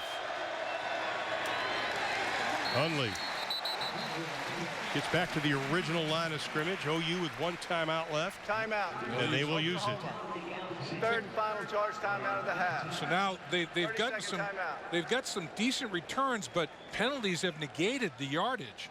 So Bob Stoops is thinking, let's try it again and see if we can not be so handsy. No illegal blocks in the back, no holding, and maybe they'll heat the punter up. See if Bob Stoops over the years the special teams have blocked a lot of punts. Will they show this on tape? Here we come. We're going to get after the punt. Who knows?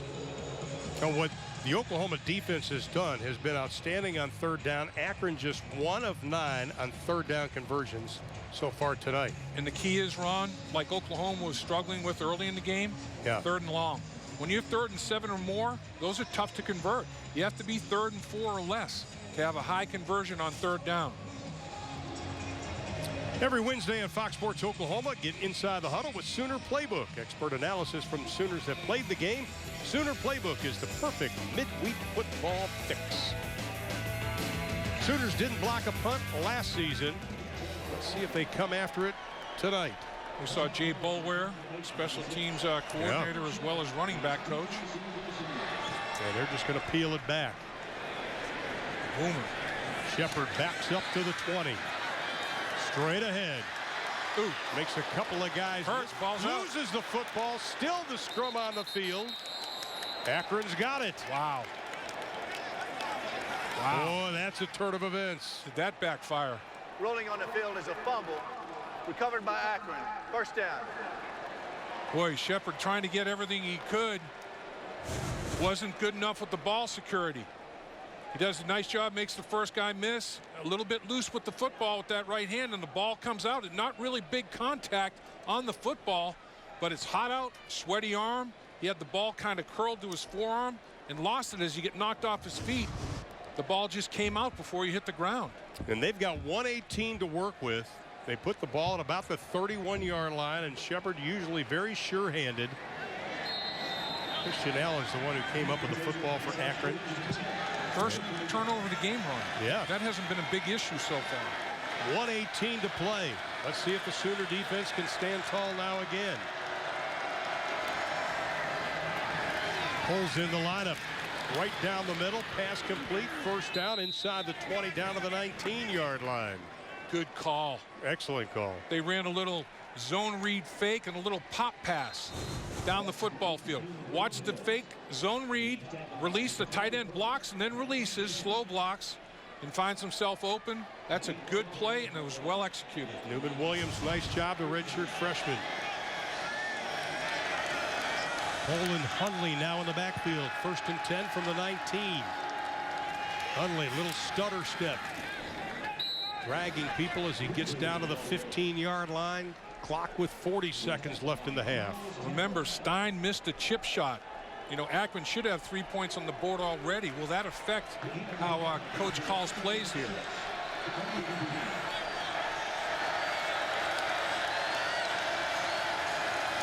Cole looks left, throws left. Pass complete inside the 10 to Davis. They'll mark him out at the 9-yard line. Well, tried to go for the interception. Instead of trying to make a play on the ball, tried to pick it off, and didn't come up with the football, and the ball's completed.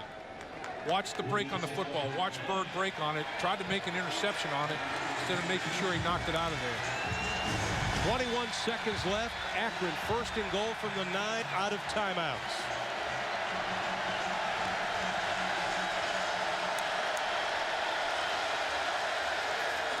Cole looks, a little slanted pass knocked down at the line of scrimmage.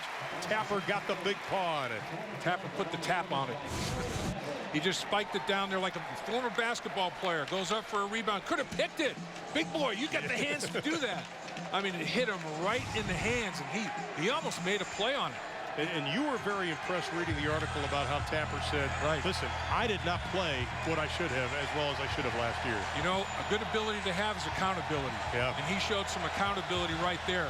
He's gearing up for a big season because he feels he underachieved last year, and he feels that's on him, obviously. 2nd down and goal. 18 seconds left in the half. Cole looks, has time, throws into the corner. Body's getting tangled up. Incomplete. Goodman was the intended receiver. Got his feet tangled up with Jordan Thomas. Yeah, they were both locked up.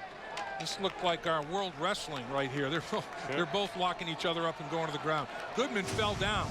He was going down before Thomas even got his hands on him. So good non-call right there. Really, Goodman prevented Thomas from trying to make an interception on the football by taking him to the ground when he slipped. I think Goodman said, if I'm going down, you're going with me. Could be. And here it is, 3rd and goal with 13 seconds left for Akron.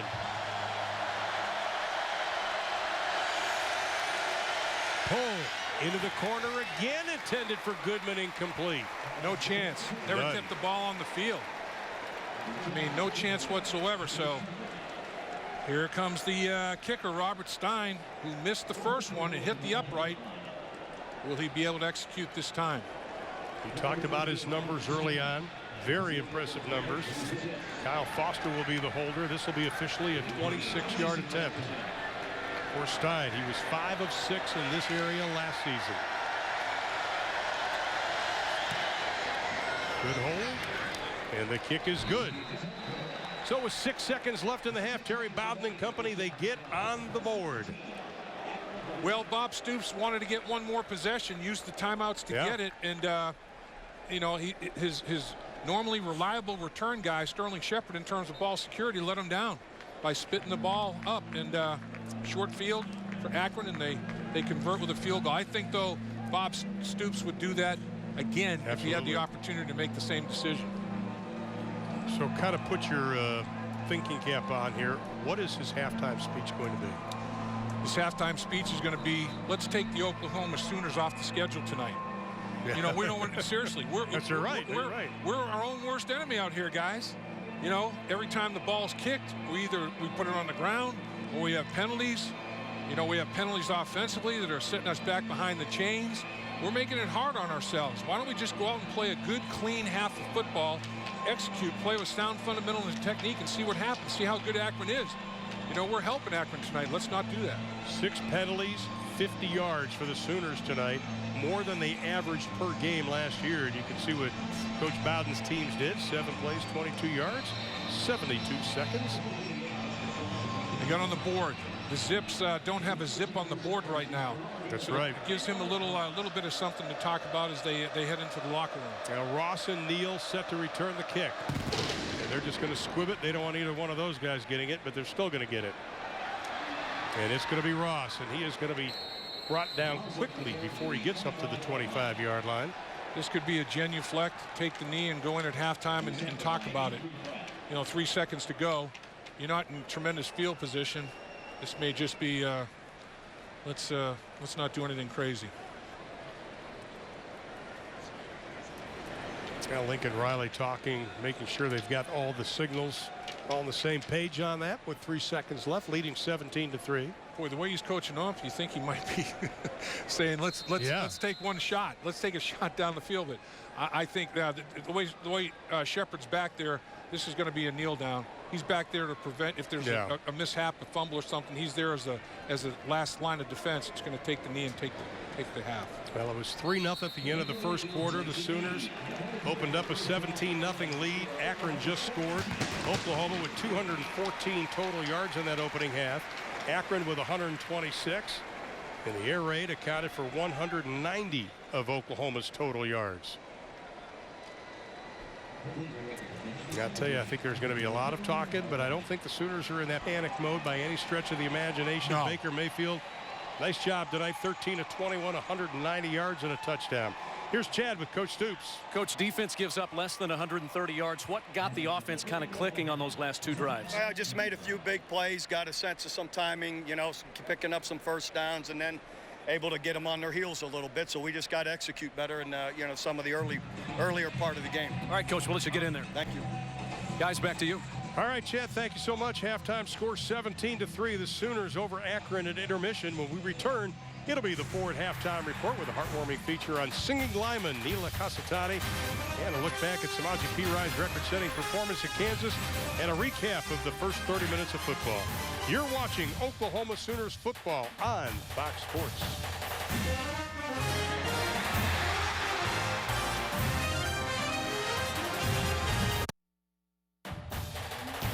17-3 is our halftime score. The Oklahoma Sooners leading the Zips of Akron. Along with Dave Lapham, I'm Ron Thulin. And Dave, I think a lot of Sooner fans are probably kind of frustrated at this score, but all they have to look at, penalties for Oklahoma. Big key. Yeah, we were kidding during the halftime break that if you get points for penalties, it'd be a high-scoring game. Right. I mean, both teams penalized 6 times. The Sooners penalized 50 yards, half a football field.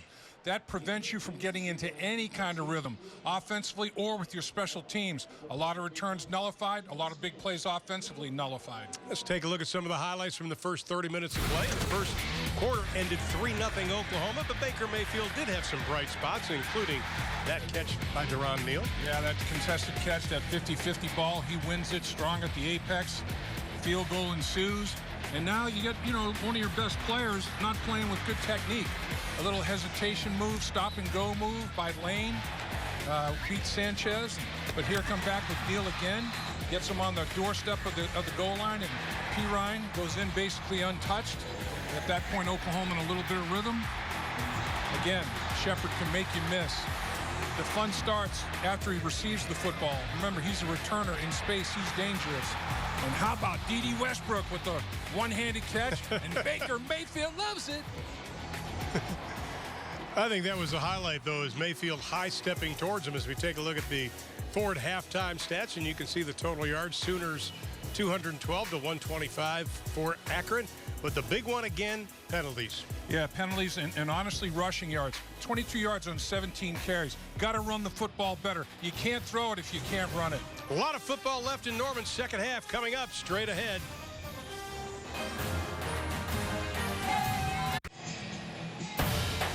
Welcome back to Oklahoma football on Fox Sports, presented by Deep Root. The 19th ranked Oklahoma Sooners, 16 straight years, preseason top 20. They're leading the Akron Zips at intermission 17-3, along with Dave Lapham, Chad McKee. I'm Ron Thulin. Good to have you with us today. Yeah, there's been a lot of other action today as college football. Forget about Thursday night and Friday. Saturday, the first weekend of college football is huge, but Oklahoma State on Thursday did able to eke out the win over Central Michigan, and Baylor struggled in the first half against SMU, but they exploded. Cliff Kingsbury and company had a little bit of problem with Sam Houston today, and at the second, Notre Dame leading Texas, Iowa State, Northern Iowa tied up. Also on Thursday, TCU beat Minnesota. Kansas Upset today by San Diego State because they had a terrible first half. Yeah, South Dakota State. Yeah. And West Virginia leading Georgia Southern. That is in the second. And we are ready for our second half of play. Ibert kicks it away and say goodbye. Van Edwards is going to take a knee. That's the shortest kick he had. Maybe he's getting tired. Yeah. Maybe not. He still had good hang time on it. And it was bobbled. And once you bobble that kind of a kick and you're 5 yards in the end zone, time to take the knee. Well, you know, we talked about how Akron is not intimidated playing here. You got to go back to 2013. They played before 107,000 people at Michigan. They lost 28-24, had a chance to win it on a 4th and goal play. Yep. Last year lost to Penn State on the road 21-3 before 97,000. So Kyle Pohl, he has been in these situations. He's not intimidated by it. And they beat Pitt. Yeah. 21-10. So, yeah, these venues, they accept the challenge. And Pohl will get the start of the second half. Chapman started the first half. Looking to throw. Out pattern, incomplete, intended for Michael Means, the junior out of Cincinnati, Ohio. There was a coverage breakdown there. Means was wide open, but the throw not accurate enough. Little zone read play action and just pulls the trigger a little bit wide open for the catch. I think that's part of the problem for Akron right now. They've got to find that receiver who's going to make those catches and also be a game breaker. And I don't think they know who it is right now. Yeah, they're hoping Lane gives them a little bit of that. That's why they made that move. Pohl has missed his last 4 passes.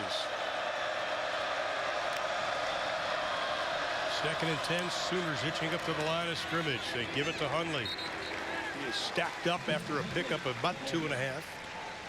Well, the Sooner defense started the game, I think, with 3 straight 3-and-outs. So they want to probably start the second half with the same situation right there. Tapper making the play. Well, it looked like Tapper got up and started hobbling a little bit. You know, we were talking at halftime about possible cramps from some of these guys. He's okay, staying in the game. It is a warm and humid night. And the roster depth has got to tip toward Oklahoma. There's no doubt about that. On 3rd down, Jerome Lane wide to the top of your screen for the Zips. Pohl sees the pressure, fires out to Lane. Pass is complete. He's got the first down. 7-on-7 out there in the perimeter, 1-on-1. Lane is a big guy, gets off the line of scrimmage, plants the foot, separates, comes back to the football. He's just scratching the surface. The coaches are excited about what he can become because he doesn't know what he doesn't know right now in terms of playing receiver. He is just pure, raw athletic ability. You know, talk to the coaches. I asked one of them, describe him. He said, incredible athlete. Sure. Fresh set of downs for the Zips. Pohl's going to be swarmed over back at the 20 or 35-yard line. Loss of 2 on the play. And Eric Stryker was the one who led the charge along with Matt Diamond. Yeah, Diamond's doing a good job inside. And they ended up running a quarterback ISO. Faked the ball to Hundley. He was the lead blocker, and then Pohl was going to follow him. And, boy, Oklahoma diagnosed that, snuffed it out, and threw it for a loss. You talked about the depth, and I think for Oklahoma, a lot of that's on the defensive line. Yeah, they can roll 8 guys in there, no doubt. After the loss of 2, 2nd down and 12. Pohl, the quick out pattern, caught at the 40-yard line. Again, it is Jerome Lane, his 3rd catch of the evening. Nice job by Jordan Thomas coming up and ending the journey quickly. No yards after catch. That's tough to tackle a big athlete like that in space 1-on-1 and make it a 3rd and long situation for your defense. Well, Jordan Thomas did not start the first quarter of this ball game. And it was kind of a disciplinary measure, but able to play the second, not a big deal. Nip it in the bud. Yep. Lane 3 catches, 56 yards so far tonight. The Zips facing 3rd down. 2 of 11 in that opening half.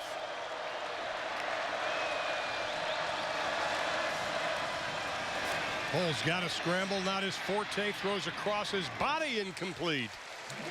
Yeah, Stryker pressured him, and Pohl had to roll to his left, snap his shoulder pads around, plant his feet, and try to throw as a right-hander. That's a tough throw to make, and no chance to get it done. They converted their first 3rd down, did the Zips, but the second 3rd down, Oklahoma gets the football.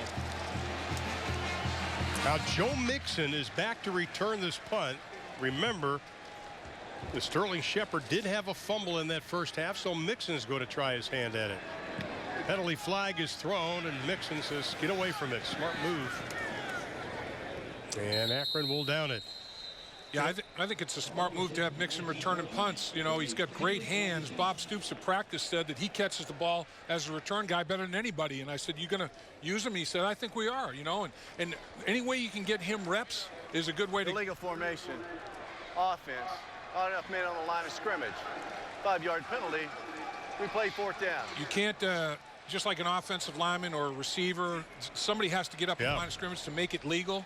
Has to be. You can't have 6, has to be 7, and they didn't. They didn't have enough men up in the line of scrimmage, so Akron has to kick it over. And when Oklahoma at the end of last season said, okay, we need to work on certain areas, I think one of them was punt return. They only averaged 5.8 yards a return. The 5-yard penalty will be added to the end of the kick. 1st down, Oklahoma. Okay. And they want to get a little more yardage out of that. No doubt. You know, they were great with kickoff returns. You know, they had the all-conference kickoff returner in Alex Ross, but in terms of punt returns, not efficient enough. Lincoln Riley getting one last word in with his offensive group, firing them up to come out with a little bit of rhythm right away. Well, there's D.D. Westbrook. We saw him after the big touchdown catch go off the field, but he is back on and he's okay. And the Sooners will have it 1st and 10, ball at the 24-yard line as they begin their first possession of the second half, leading 17-3. Pete Ryan and Mixon in the backfield. Mayfield looks, wide open. Mixon inside the 30, looking for a block from Westbrook, gets it, touchdown Oklahoma.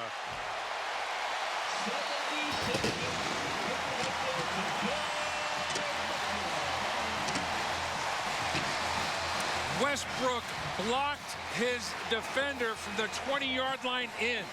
He sustained a block, a downfield block, as well as I've ever seen. What, 76-yard touchdown play right there? Mixon is the play-action fake, and then he goes out in an arrow route, and they don't cover him. A lot of times defenses let the guy that they fake the run to, they let him go. You can't let Mixon go. He says, you'll pay. And Westbrook made sure. What a downfield block by Westbrook. Big time.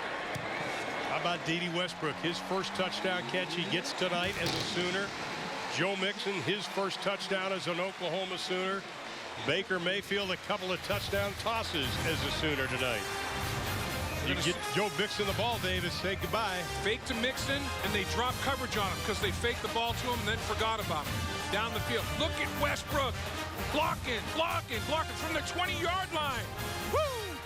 High stepping it in for Baker Mayfield. Man, he's going to hurt somebody. Last 3 Sooner drives, 216 yards, 21 points, but the big one just happened. Yeah, it sure did. Mixon, running back, but he's the receiving threat out of the backfield. Let's watch him come out on the arrow route. Fake to him. They drop coverage on him. Can we freeze it? He's wide open. 4 defenders covering 1. Uh-oh. Somebody makes an assignment error in coverage. Mixon's wide open. Baker Mayfield finds him. And look at Westbrook down the field. Picks him up at the 20-yard line. Boom. Boom. One more time. Touchdown. What a play. You love to see the wide receivers block. For each other. Yep. For each other. Yep. I think Dennis Simmons, the outside wide receiver coach, he's going to be pretty excited. Edwards won't get a chance. Seibert again, no kicks returned tonight. Let's take a look at our Ford scoring drive for tonight, all capitalized by that young man, Joe Mixon, the redshirt freshman. Only took him 14 seconds to go 76 yards. Joe Mixon, we talked about the Swiss Army knife. Yeah. The Swiss Army knife, Ron, you know, you get the blade, you get the screwdriver, you get the bottle opener, you get everything in that Swiss Army knife. It's versatile. It gives you a whole bunch of things, a lot of tools. Well, Joe Mixon has a lot of tools. He's a Swiss Army knife of the offense. He can run it. He can catch it. He can block. Let's see if he can throw it. What the heck? He can return punts. Why not? Yeah, sell popcorn. Tear tickets. Do it all. Well, now Akron finds themselves in a 21-point hole early on here in quarter number 3, and Kyle Pohl's going to probably try to throw him out of it. You go back to the first year of Akron, they set a bunch of records throwing the football, but Terry Bowden says, we got to start running the ball. Pohl puts it up. Pass is incomplete. Not a bad ball, though. I mean, the coverage was pretty good. There was a tight window there they couldn't quite execute. Stephen Parker doing a good job. He's tight enough in coverage. Has to be a perfect ball. Not too bad a throw, really. And catchable football, not finalized. I think Stephen Parker is an immensely talented young man. Good size. He's improved. Very versatile. Coaches say he can play just about every defensive position except for defensive line. They like this young guy. Another Swiss Army knife. There you go. Versatile players. 2nd down and 10 for Pohl and company. Donald. Not much going there in the ground game, and once again, Akron faces another 3rd and long. Anytime it's 3rd and 7 or more, Mike Stoops likes that. He can pressure in many, many different ways out of many different looks up front.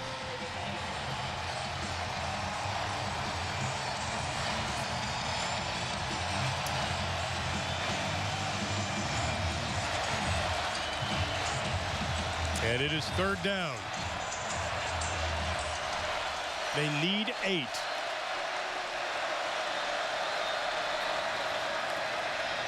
Pohl throws incomplete. Be forced to kick it away.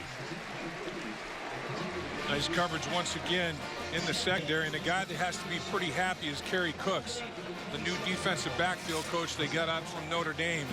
He's doing a great job of teaching, pounding fundamentals and techniques into his guys in the secondary. Bob Stoops really likes the way they're communicating back there as well as playing. They're all playing very, very square with their technique. Good to see. And Mixon goes back again for the punt. Standing at the 35-yard line. He's going to back him up a little bit. Loses the football. He's got it. Little hesitation. Stays on his feet. Able to get up close to the 35-yard line. Mixon's 76-yard touchdown reception. We've got a penalty flag. Oh, yeah, it's a kick. It's a special teams kick. It's got to be a flag. Yeah, of course it is. Man, there's been a bunch of them. Whew. Holding. Receiving team, number 40. 10-yard penalty. We added to the end of the kick. 1st down, Oklahoma. The holding occurred very, very early in coverage. Now it's going to be backed up now inside the 25-yard line, but the Sooners will have it, leading by 21.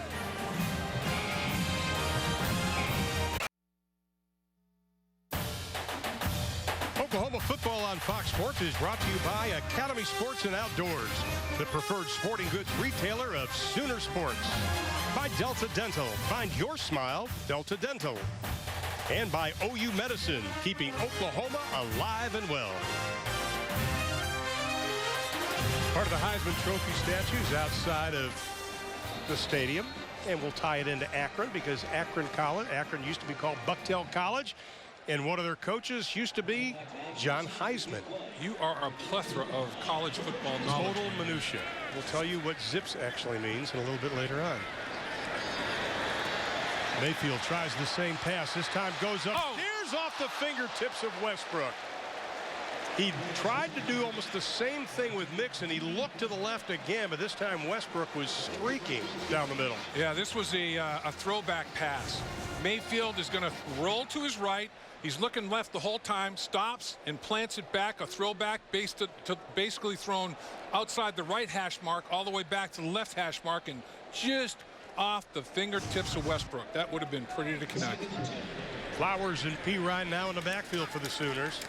Run game hasn't done a whole lot. P. Ryan bouncing off tackles. That's his best run of the evening, and that'll be a penalty. Yep. And they did it in front of their own bench. Now they're in front of the Oklahoma bench, and they're throwing punches. At one of the coaches. Yeah, I mean, hey, come on, big boy. Flowers getting into it now. Boy, oh boy, I'll tell you. You know, that's the second time that they've taken a late shot more than 5 yards out of bounds. The first time it was Shepard in front of their own bench, and he went over the bench. This time it was in front of Oklahoma's bench, and when that happens, it gets a little salty down there. It takes either not a whole lot of intelligence or guts to start a fight on the opposing team's bench. So they have to sort this one out. I mean, I wonder if they're going to go offsetting because they're looking at Oklahoma's bench to see if anybody retaliated. So it's obvious that that Akron started the action, but was there retaliation from Oklahoma? And if that's the case, they're going to offset. After the play, personal foul. Late hit out of bounds, defense. Number 3, 15-yard penalty. At the end of the run, automatic first down. No retaliation. Everything was okay after that. Daryl Monroe, number 3, is the one who the penalty was on. P. Ryan, little power there, breaks the tackle, breaks the second tackle. He's well out of bounds, and man, another freebie shot there was Dylan Evans. Yeah, he's made a lot of tackles, but that one, he's smart enough. He's got football IQ. He's smart enough. He knows he was way out of bounds. Well, P. Ryan, his best run of the evening. Now Mixon goes in the slot, but instead they just get it to Westbrook quickly, gets a couple of blocks up to the 45-yard line, pickup of 3. Monroe on the stop. Oh, look at P. Ryan. Just, don't touch me here. Yeah, and he knows he's well out of bounds. So yeah. He just kind of chokes it down, and then here we go. Yeah, you're not going to take a shot at our guy like that. We're going to protect our guy. And look at this, coach is trying to separate. He picks the biggest guy. That's pretty good action to take the D lineman. Yeah, really. And it is P. Ryan this time, stopped right at the line of scrimmage. Inside of 9:45 now to play in quarter number 3. Sooners leading at 24-3. Good finish by Samia, who's a true freshman. He's in the game now at the right tackle position. He's getting some snaps. He finished this block pretty darn well. Coaches were very high on him when we talked to him this week. The freshman of Sacramento, California, 6'4", 284. Has earned playing time. Yes, he has. Brings up a third down for the Sooners. We'll call it about 8. Mayfield hands it off. P. Ryan looks for the outside. Leans forward. He'll be just short of the first down. Maybe by about a foot. Now, does Bob Stoops say, I want a little attitude right here, and I'm going to go for it on 4th down because it's 4th and very short, and the fans want him to, obviously. Well, they're stretching that jersey. P. Ryan's T-shirt might have to be changed, and they are going for it. It's 4th down and just a skosh. Well, I was watching Bob Stoops, and he went right up to Lincoln Riley when that play ended and said, go for it. Go. You could see him moving his arms. Only rushed for 22 yards on 17 carries in the first half. He wants an attitude adjustment. P. Ryan, the lone man of the backfield. He's got it. First down, breaking tackles inside the 35 down to the 34-yard line. Nice job. Just kind of bounced it down the line of scrimmage. He runs so low to the ground. I mean, he's got a long upper torso and short legs, so he doesn't give you much hitting surface. And when he gets that good body lean, people just slide off of him. He's got tremendous balance, good contact balance. He liked it. Yeah, and it's a first down for Oklahoma.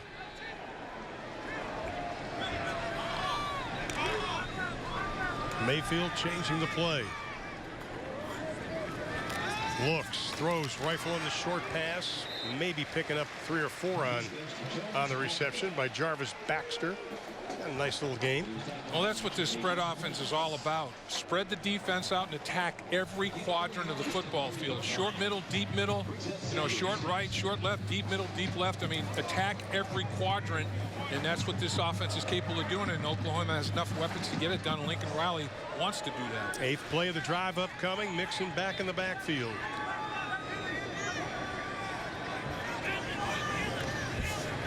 On second down, Mayfield rifle in the pass. Wow. First down catch. Shepard inside the 15 down to the 11-yard line. Well, Shepard did a great job of reading the zone defense, got between safety and linebacker, and watch Dylan Evans, number 54, the linebacker. He has to try to come up and make a tackle, and whoops, see you later. His 3rd catch of the night. The quick pass to Meade, looking for the end zone. Touchdown. What a block by Jarvis Baxter. Oh, my goodness. First collegiate catch for Jeffrey Meade. We saw him in the spring game where he had 93 receiving yards. And once again, blocking for your teammate. Jarvis Baxter, he basically allowed that touchdown to happen. He gave him a clear path inside the pylon to finish that in the end zone. Excellent block on the perimeter. Then Meade earned playing time as Seibert on to tack on the extra point. Not a problem. Meade earned playing time in the spring. The sophomore out of Tulsa, Oklahoma. The coaches say he's a bright young man, and he's really come on. And he gets his first collegiate touchdown. So with 7:11 left to play in quarter number 3, the Sooners now leading Akron 31-3.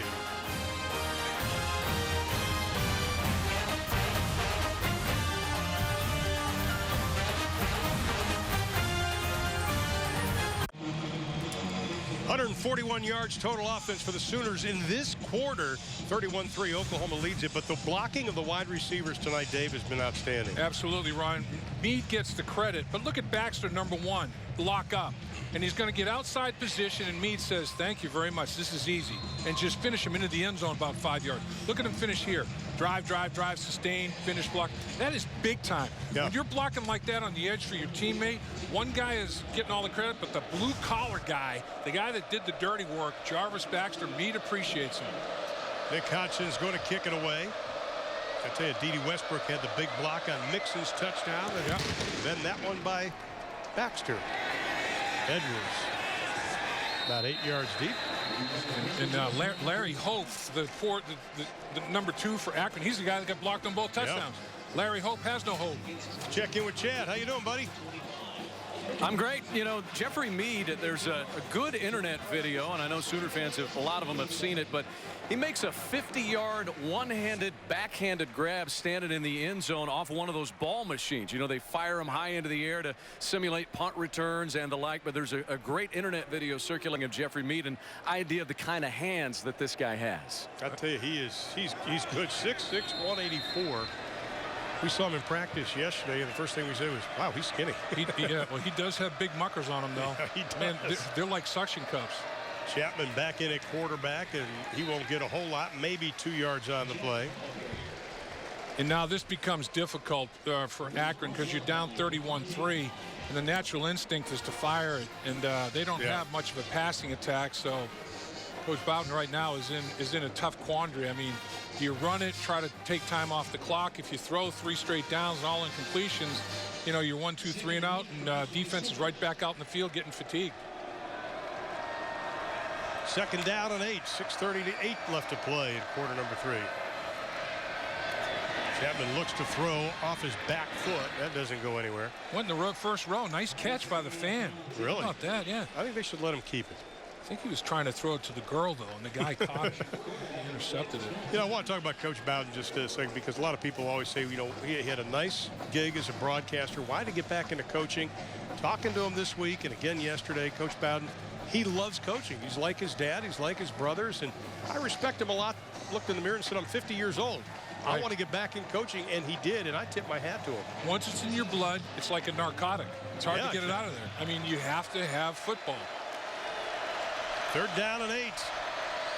Been tough tonight for Akron. Chapman got the first down, slips a couple of tackles at the 50-yard line, and he gets slobbered knockered by Bird. Man. Right in the smush, and Chapman gets right back up and signals first down. Basically, hey, good hit, but I'm fine.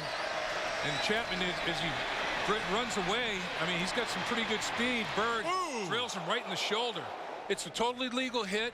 He put his helmet right in his shoulder pad and took him to the turf. So there was no targeting, no head hunting. He lowered his target and hit him right in the chest, right in the shoulder pad area. The officials were right on top of it. Just good, hard, clean football. Longest run of the game for Akron, and it gets him right at Sooner territory. Chapman throws over far side, incomplete. Let's go back to that last play, because Atari Bird, the junior out of Fresno, California, brings a physical part. Well, there it is. That is, you know, you have a teammate that's messing down low. That's Zach Sanchez, obviously, at the legs of Chapman, and he's trying to cut back away from Sanchez. And you have that shot, and you got to make sure if you're going to take it, you take it legally, and he did.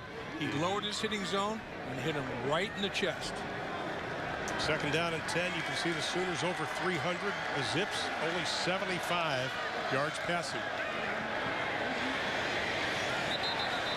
Running out of room. Going to lose a couple of yards on the play. Well, he just knew that Dominique Alexander was there, and he had no chance to outrun him. He just took it out of bounds. So, you know, defensive players will say, Bird put the big hit on Chapman. Instead of turning it upfield, he just ran out of bounds and said, no more hits, Alexander. I don't want to take another shot. So sometimes those kind of hits do have a cumulative effect over the course of the game. Well, you and I were talking on yesterday in practice about Baker Mayfield. You said he's the kind of guy that gets hit much like that, gets up and says, hey, good hit. And that's what Chapman did. He jumped right up, signaled first down. I'm sure he had something to say. Third down. Chapman going to go upstairs. And he's going to throw to a guy in khakis. Well, quarterback read one thing, receiver read the other. Receiver hooked it up, quarterback threw it deep. Different pages of, not even on different pages, different volumes of the encyclopedia. That wasn't pretty. No. And I know that man is very frustrated with that. That is unacceptable in his book. And Chapman is making sure that he wanders away. He's not going to get an earful from Coach. 9th punt of the game for Akron. Joe Mixon again standing at the 10-yard line. Zach Paul, flight attendants get the ice ready for his leg on the way home. Mixon calls for the fair catch. And he takes it inside the 6. Now we're still in the third quarter, 5:07 left to play. Wow. They can bust a move at Oklahoma. Smooth.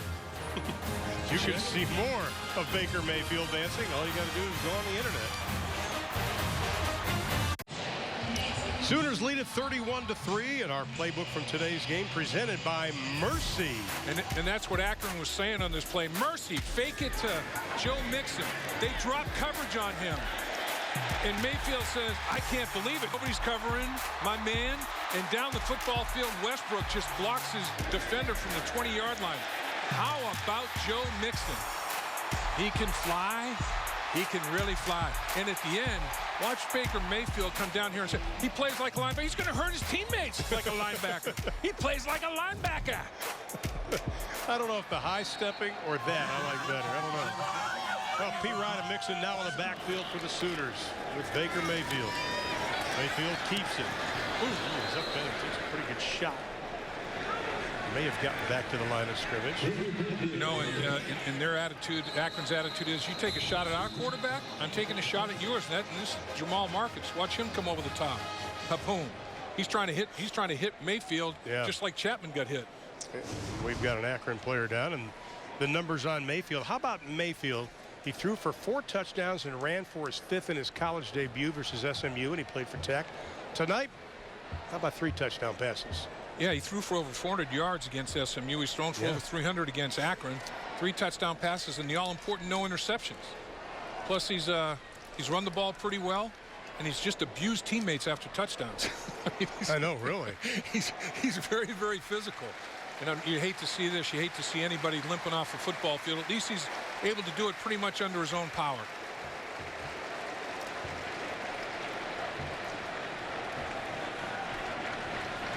Oh, struggling. Yeah. Somebody give him some help. It may be a cramp. We're not sure. Yeah, I mean the way he's that calf, he can't straighten his foot out. So that calf may have just knotted up on him. Give that man mass quantities of fluid. Big time. And the Sooners, 2nd and 10. Mayfield rolls out, throws on the run, passes complete to Mixon. Still on his feet. Oh, what a move by Mixon. Man. Oh, my goodness. That's our mercy play. How about Ronaldo Nehemiah? I mean, this guy, you talk about high hurdles. Wow. Once again, it's a little bootleg action, but look at this at the end. Up we go. Edwin Moses, Ronaldo Nehemiah, whatever you want to say. Unreal for him to hurdle a defender like that. This guy's got some skills. 25 yards for Mixon. Big night tonight for the redshirt freshman. That's over 100 yards on 2 catches with 1 touchdown. The fans just saw it on the board. Looking. Oh, passes incomplete, intended for Jeffrey Mead. Let's go back and look at Joe Mixon. Done a little bit of everything tonight, but this is the best. He really has. Oh, up and over we go. I mean, he cleared it by a bunch. That's just to even consider that is raw athletic ability. Right there, if I landed, it'd be ACL, MCL, PCL, it'd be a total tear. Cartilage would be strewn on the field. That would be a terrible tryout. I was going to say, we'd be carting you off tonight. When I go vertical like that, you can slide the Sunday paper. Mayfield pass caught. Still on his feet. Baxter. And he is going to be marked out at the 50-yard line. And the Sooners really getting going now. Baxter covers 17 for the junior walk-on. It's good to let Baxter eat. He had the great block on the touchdown reception by Meade. Give him a little something. And here's Meade again. Gets a block. Look at him block. Spin move inside the 30-yard line. Baxter once again, Ron. Wow. Fitting and blocking. You got to fit and finish, just like the big boys. Get the ball out to Meade. Do something. Look at Baxter. Fit, finish. Excellent. Excellent. Pickup of 20 on the play, and the Sooners pick up the pace once again. At the 30-yard line, 1st and 10. Final 4 minutes here of quarter number 3.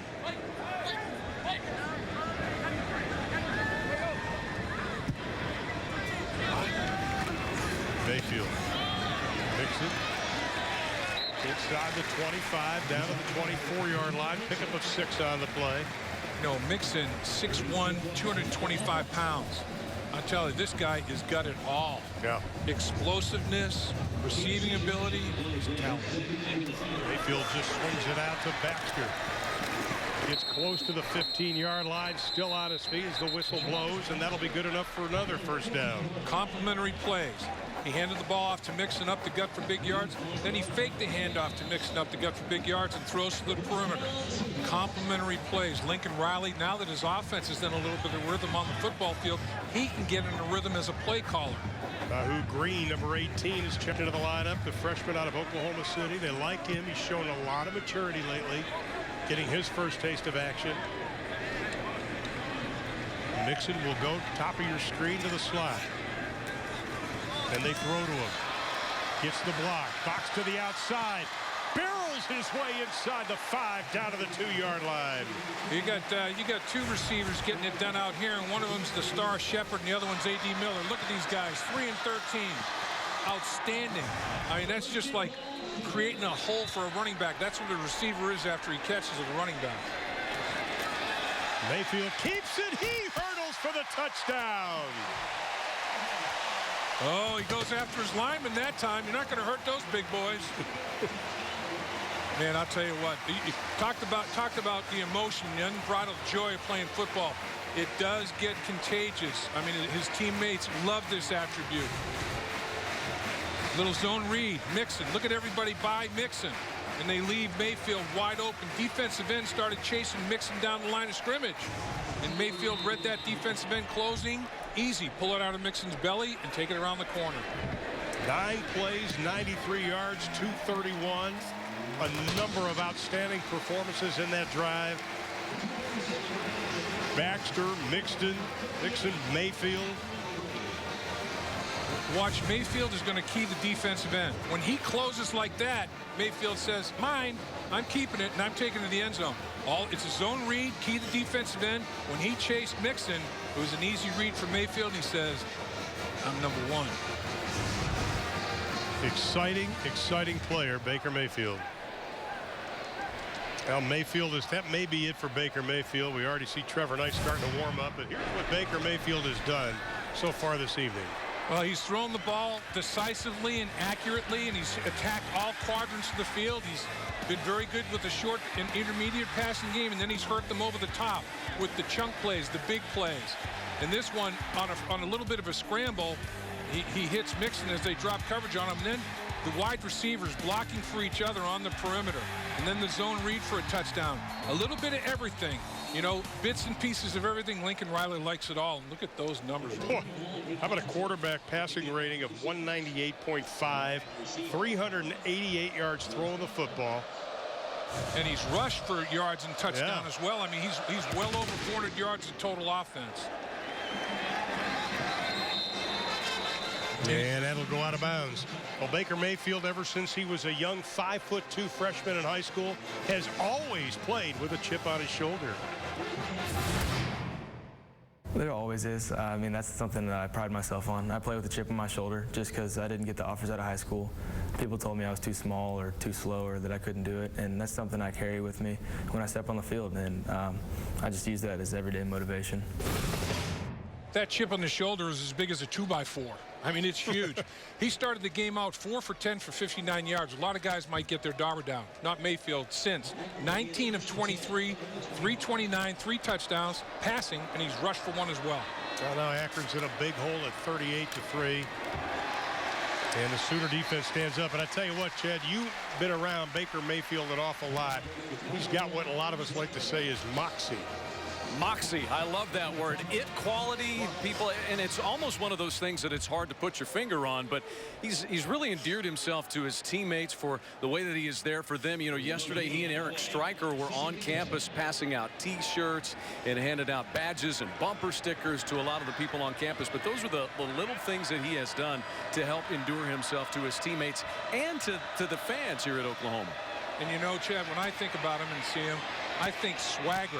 And swagger, yeah. He thinks he's the best football player on the field, whether he is or not. Nobody's going to convince him he's not. And there's another penalty flag in front of the Akron bench. Everything's getting a little bit testy. I think Atari Bird got into it over there. Yeah, a couple of players were. Chapman was involved in it also. Getting a little chippy, a little hot. You know, Baylor yesterday, earlier today, struggled and then exploded. Yeah. This offense can do the same thing. It can struggle, but it can explode at any time. Personal fouls. Defense, number 4, late hit out of bounds. 15-yard penalty, automatic first down. Baylor and SMU are just back and forth, and then Baylor explodes. Oklahoma explodes. That's what can happen with these offenses, and here's Bird. Bird's the word, and he hits him right in the smush about 5 yards out of bounds. So it's getting very, very dicey out there. Yeah. I think Jordan Thomas did a good job because he looked like he was about to get into it too, and he pulled back. Smart play by that young man. And boy, they're doing it at the opponent's bench. That's where really. You're Custer, and there were a bunch of Indians over there. I just don't understand that, Dave. Closing in on a minute and a half to play here in the third. And Rush gets away from the first wave, and he's going to have to throw that into the stands again. And whoever's sitting in that seat, it's about 3 balls he's gotten so far tonight. Really, just been, that's Obo, isn't it? Yeah, Obo. And couldn't bring him to the ground. Chapman, he's got a little bit of escapability to him. But he can't throw it. He can't throw it. No. One can run it, one can throw it. If he had both qualities in one guy, coach would be happy. But he's got a split personality there at quarterback. Yeah. Look at this, a couple of stacked receivers. They got high formation on both sides of things. Akron only 5 of 23 passing for 75 yards. High snap. Chapman pulls it down and instead hands it to Alexander. And you know he gets inside the 50 down to the 49-yard line. You know what they're doing there, Ron? Stacking receivers as far as you can to the sideline to spread the field, empty the box, and run it. Right. That's all they're trying to do. They're trying to just move people from the tackle box. And Oklahoma still rose to the occasion. Oklahoma with 446 total yards. Akron with 174 as we are inside of a minute here in quarter number 3. And the fourth quarter is where it's going to start to wear on Akron. A lot of snaps. They've only got 75 people on the traveling squad. It's going to be tough. 3rd down and 6 for the Zips. The handoff. Alexander, not much going on as Dominique Alexander makes the stop. Let me check myself. It's only 70 on the traveling squad. Yeah. Akron comes with 70 players. Oklahoma's got a bunch of players. They could probably pull some out of the stands. There's probably some ex-players here enjoying the game that could go out there and get some reps. OU defense has been outstanding on 3rd down tonight. They've stopped Akron on 13 of 16 3rd down attempts. And they're going to be forced to kick it away again. Wow.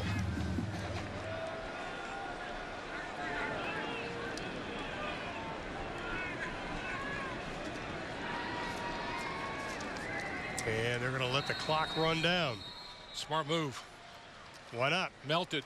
And you'll also get the wind when you kick it away. But 3 quarters in the books in Norman, Oklahoma. The Sooners hang 21 on the Zips in quarter number 3. As we head to the final stanza, Oklahoma, the number 19 team in the country, leading Akron 38-13.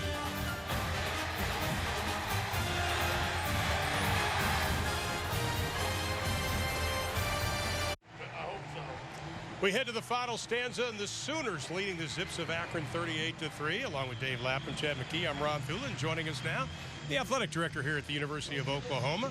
Again, Joe Castiglione. What's going on, my friend? Ron, they gave me a microphone this year. Are you scared? I see fear in your eye. You've graduated. Well, the first thing we noticed, and I told you this on Thursday, we're flying over, landing at Will Rogers, and the construction. Absolutely incredible, this new end zone that's going in. It really is, and it's moving quickly, as it needs to. We're on schedule to have the seating bowl done in time for our first home game next year, and it's going to be a beautiful addition. As you're seeing on the screen right now, the entire south end zone will be bowled in, so 360-degree Sooner fans. You know, Joe, as we talk about BCS, the Oklahoma BCS, Boren Castiglione Stoops in its 17th year, but Castiglione is the visionary of the BCS. Where does that come from, really? I mean, you see things before others, that's for sure. Well, that's part of Oklahoma's heritage, its tradition. You know, we're trying to be the standard setter. You know, we know there are a lot of other great programs out there, and they're all trying to be successful, and a lot of creative people, but we have to try to jump out and do some things differently. And of course, our partnership with Fox is one of them. You know, they be able to have the first institutional network, and we're very proud of Sooner Sports TV. Real quick about your football team. Slow start, a lot of penalties, a lot of self-destruction, but man, it's explosive, man. It can bust out at any time, can't it? Well, it really can, and we kind of expected to have some of that because of the first chance to get it game speed. There's a lot of new parts. Quarterback, offensive lines, defensive guys, but as you can see, it's been a little more time to gel. Well, Joe, one final question. Just again about the experience that the fans are going to have when this is done next season, because you see the drawings and the renderings. It is going to be incredible, not just for the players and the athletes and the student athletes here at Oklahoma, but also for the fans. Well, it's a two-pronged goal, you know, trying to create that unforgettable experience for our fans and a world-class experience for student athletes with the resources that we provide, because all underneath that south end zone, new strength and conditioning, sports medicine, sports sciences, locker room, meeting rooms, all the coaches' offices. It's first class in every way. And also, we've been talking a lot about the fact that the internet is such a big thing right now, and Oklahoma was a visionary with Soonersports.com and everything that they can get on this premium membership. I know as an announcer, and I was telling Chad this, I use it a ton just to get feature stories and get ideas about players. And if you're a fan, you're going to love it. Well, when we conceived the idea, you know, of course, the mobile technology like we see evolving before our very eyes wasn't quite there yet, but we knew it would be, and we're trying to do our part to have TV everywhere. Where Sooners are, we want to be there with them if they can't be in the stands supporting our team. Joe, I have to talk about your nutrition, because where do you find a guy like Orlando Brown, and how do you feed this guy? As a former lineman, 6'8", 340. I mean, he's long and he's strong. You find some amazing athletes out there. Both with the nutrition and the strength and conditioning. I've watched him transform his body, and as you said, he's just a redshirt freshman. It just, I'm so proud of the way he's handled everything, and a great kid. He's really done the right things and taken on the responsibilities that's been put before him. Now, one final question. Dave and I were talking last night, and you know, we're biased. You're our favorite, and I'll admit it, you know. But he said, you know what I remember about Joe? Having a block party at his house years ago. Yeah. See, it always comes around to food for us. You know, remember you feeding us. Well, as an Italian, it always comes around to food for me, too. You're first class, my man. We really appreciate you guys being Joe, here. Good seeing you again, my appreciate friend. Our fans for watching and being part of this, and 99 straight sellouts. You got it, and we've mentioned it a couple of times. Joe Castiglione, thanks so much. We'll be back with more from Norman, Oklahoma right after this. Stay with us.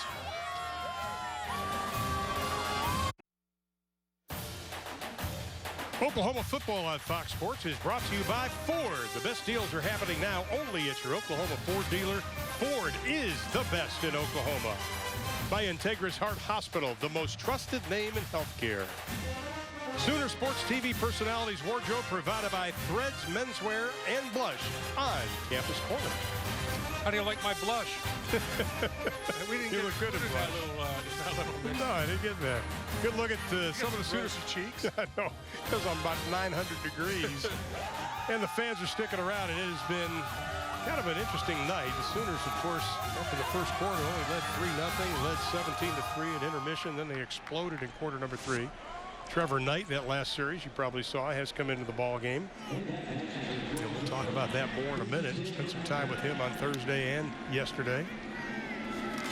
And now Akron going to try to get something going in this kind of game, Dave. And Akron is considered part of the upper echelon of the MAC. What are they going to try to accomplish here? Well, don't quit. You know, there's going to be some trying times during the course of the season, and it's easy to play well when you're up 38-3. It's a lot tougher to play well and stay with it when you're down 38-3. Coaches want to see guys that will respond to the adversity. Front runners are easy to find. Yeah. Others aren't. Ben Edwards was getting a lot of action on the kickoff team. Now he is getting some action as a running back. And again, the stacked receivers on the near side. Oh, looks, throws, pass complete up over the 25-yard line to Michael Means, the junior out of Cincinnati, Ohio, Archbishop Moeller. Pretty good high school. Yeah, my son played there. I remember, yes. Played football and baseball there. Was a captain of 2 sports. Proud of my son Dave. Went up to Miami, Ohio, and played football and baseball up there as well. Well, that's not right, because when you and I started, he was young, and you told me he's about to turn 40. Yeah, that's not right. 39 years old. Will turn 40 this year. That's just wrong, Dave. That's just really wrong in so many areas. I was just Bowles passes incomplete. Yeah, this, you know, you look at the defense for Akron, Ron. Every year they've improved under Chuck Amato. You know, they've given up a touchdown less. Last year they gave up a little over 23 points, fewest in the conference. The year before that they were at 29. Then they were at 36. You know, so every year they've diminished in taking a touchdown off the points allowed on a seasonal basis. And this could be Coach Amato's most athletic D since he's been there. I don't think there's any question. Van Edwards is stepped up, and he's going to lose about 4 on the play. Back to the 25-yard line. Ron, we talked about. Oh, the Sooners got it. He coughed it up. Recovered by Oklahoma. First down. I think they might have just taken it right out of his hands. I think they just said, you know, that ball's mine. Unbelievable. But I think Mike Stoops obviously has to be real excited. The play is made by Jordan Wade. The recovery, and he just comes right up, and I think he just takes it right out of his hands. Now, okay, it's stripped out of there, and he falls on top of it. But boy, that ball is just, it's Griffin. I mean, he just rips the ball right out of there and does a heck of a job. Well, that's something Charles Walker. Yeah, that's something Oklahoma wants to improve on, because turnovers in 2013 they were +9. They were -5 last season. That's a swing of 14. Not acceptable. Trevor Knight now in at quarterback, joined by Daniel Brooks. And he'll swing it out to Brooks. Looking for a block. Gets inside. I want to talk about Trevor Knight. This young man, along with Cody Thomas, all 3 of them handled Baker Mayfield getting the job as starting quarterback. Probably the most impressive in my 40 years I've ever seen of 2 young men, being Cody Thomas and Trevor Knight. And I think Trevor Knight sets the standard with that, because he's the older guy and he's dealt with it before. With Blake Bell, they kind of gave the job back and forth, you know, in competition. Yeah. So he is such a class act. I wouldn't expect anything less. He's an amazing kid. He's going for the 6, doesn't get it. Incomplete, intended for Meade. You know, another guy that's interesting, Ron, is Daniel Brooks, that's in the game, 34. In high school, let's take a look here. A contested catch opportunity once again. Defensive back has the inside position, can't reach or over him to catch it, but Brooks ripped his knee, 3 ligaments and cartilage in high school. Now he's back running 4.3 40s again. You talk about a guy that overcame adversity. It's a kid that in high school also ran a 10.600 before he had the knee problems. He did it in the long jump. He landed in the long jump pit and tore 3 ligaments and cartilage. Now he's running Division I football. Okay. Knight throws, pass, caught inside the 15 to the 14. Incomplete. Incomplete now. Botham thought he had it. Rolling on the field, incomplete pass. He runs a decent route. The ball's right there. Reaches back. Can't see it. His body kind of blocks it, but you got to go to the ground with full. The ball hits the ground. You can see the ball hit the ground and then bounced up in his belly. Good call. That brings up a 4th down for the Sooners. I think Seibert's going to kick another field goal. This will be 41 yards. Chip shot. Really? This is his 60-degree wedge right here. Considering his leg. first person to punt and kick for the Oklahoma Sooners since Tress Way back in 2009. Not a problem.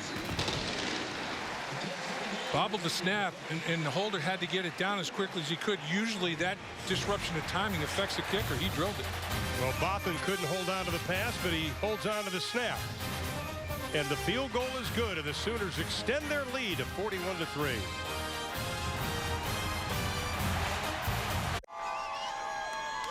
(41-3) is our score. 10:29 left to play in quarter number 4. The Sooners have dominated here in the second half. In our OU Outreach game summary, looks like this. How about 7.3 yards per play for Oklahoma? How about the third quarter the Oklahoma Sooners had? Are you kidding me?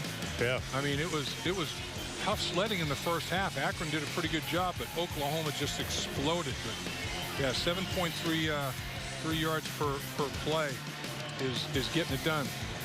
Joe Mixon has shown himself to be the versatile weapon that they were looking for. I mean, obviously he's going to have a significant impact on the season. Lincoln Riley's going to be happy about that. He's going to be happy about the way his young quarterback played. Absolutely.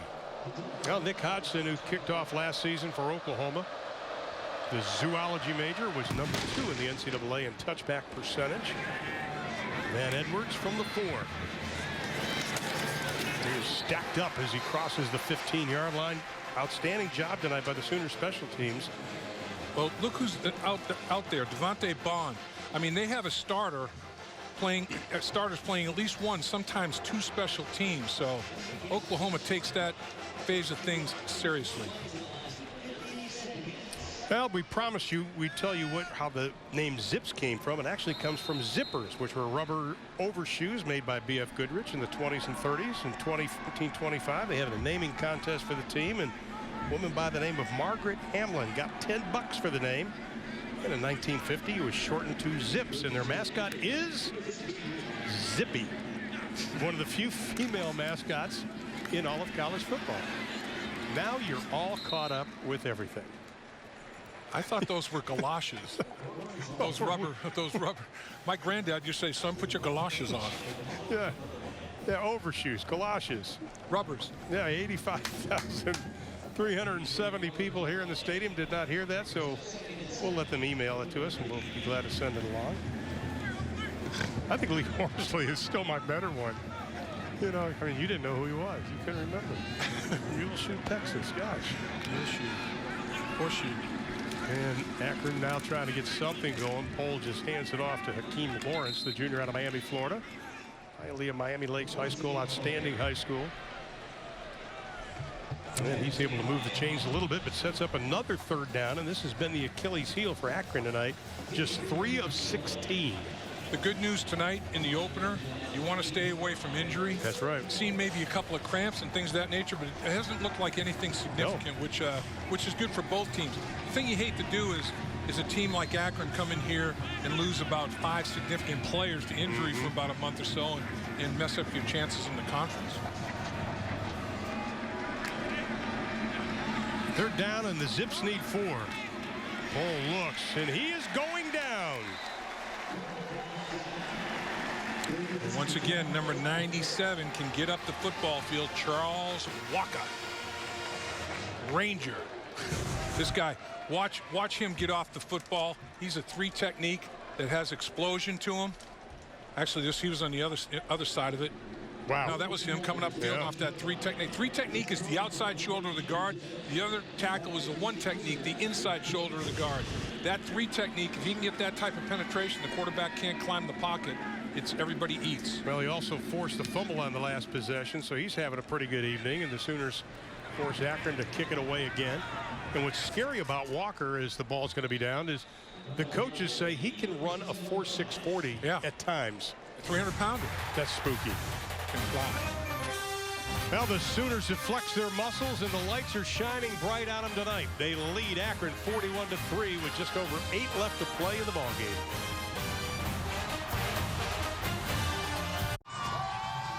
Sooners lead at 41-3, 8:14 left to play in the ball game, and our OG&E player of the game was pivotal as the Oklahoma Sooners opened up a 17-3 lead on the catch by Westbrook. Nice job, one-handed snag by Westbrook. Left hand, tap it into the body, make a play on it, and that got Oklahoma rolling a little bit. And the confidence from that point on just started to swell, and the dam was broken open and a flood of points. How about the fact that Mayfield not only had Westbrook to throw to and had some great catches, but Westbrook also did a great job blocking tonight. They did. I mean, all the receivers, if they weren't the target, everybody else helped their teammate by blocking. I mean, the receivers complimented each other great tonight. And here's Alex Ross getting his first carry of the evening. Hits the corner. Gets up to the 50-yard line. You know, talking about Baker Mayfield a moment ago, OU has set a couple of records tonight we want to mention. Mayfield's 388 passing yards is the most by a Sooner quarterback in his debut since a guy by the name of Sam Bradford threw 363 in 07 against North Texas, and Joe Mixon's 76-yard touchdown reception, the longest by a Sooner freshman running back in school history. How about that? Think about the freshman running backs that have been here. Here's Dimitri Flowers out of Churchill High School in San Antonio, Texas. But most of those running backs were runners. He caught it. That's right. That was a reception. I mean, his deal is he can run routes and catch the ball like a wide receiver. I mean, he's not just, you know, a running back that's going to pound it, and he's got some special traits. Second down for the Sooners. Knight looks, throws, rifles it over the middle, should have been caught. Yeah. In and out of the hands of Green, the freshman.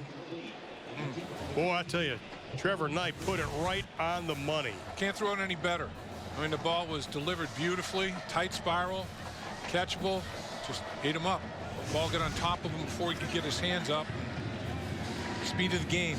You know, you got it. You know, and the thing is, Ron, the running back position, top to bottom. Not just the 1-2 punch, but top to bottom, maybe the deepest position group in all of college football. I agree. They just keep bringing in another athlete off the bench. Rodney Anderson is now checked into the lineup for the Sooners.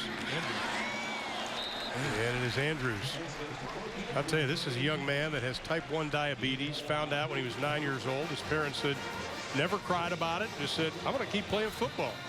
And he does. He's really battled it, and he's quite a beaming light for those that have type 1 diabetes. He's basically a detached tight end. You know, he's a slot receiver. But if you control the middle of the field like he just did on that catch, you control the middle field, you own the whole field.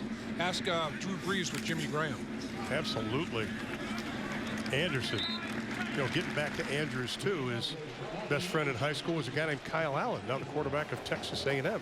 Pretty good high school, Desert Mountain, I would say, in Scottsdale. I would say so. But really, when you have a tight end, Phillip Rivers with Antonio Gates, you know, Boomer Esiason had an all-pro run. You know, I mean, if you have a tight end that can control the middle of the field in the passing game, you own the field. Especially when you have guys like also P. Ryan and Mixon there. And right, and the perimeter receivers, it makes their life easier. You can't roll coverage to double them. Knight's going up again. Looking for big money. He's got it to Meade.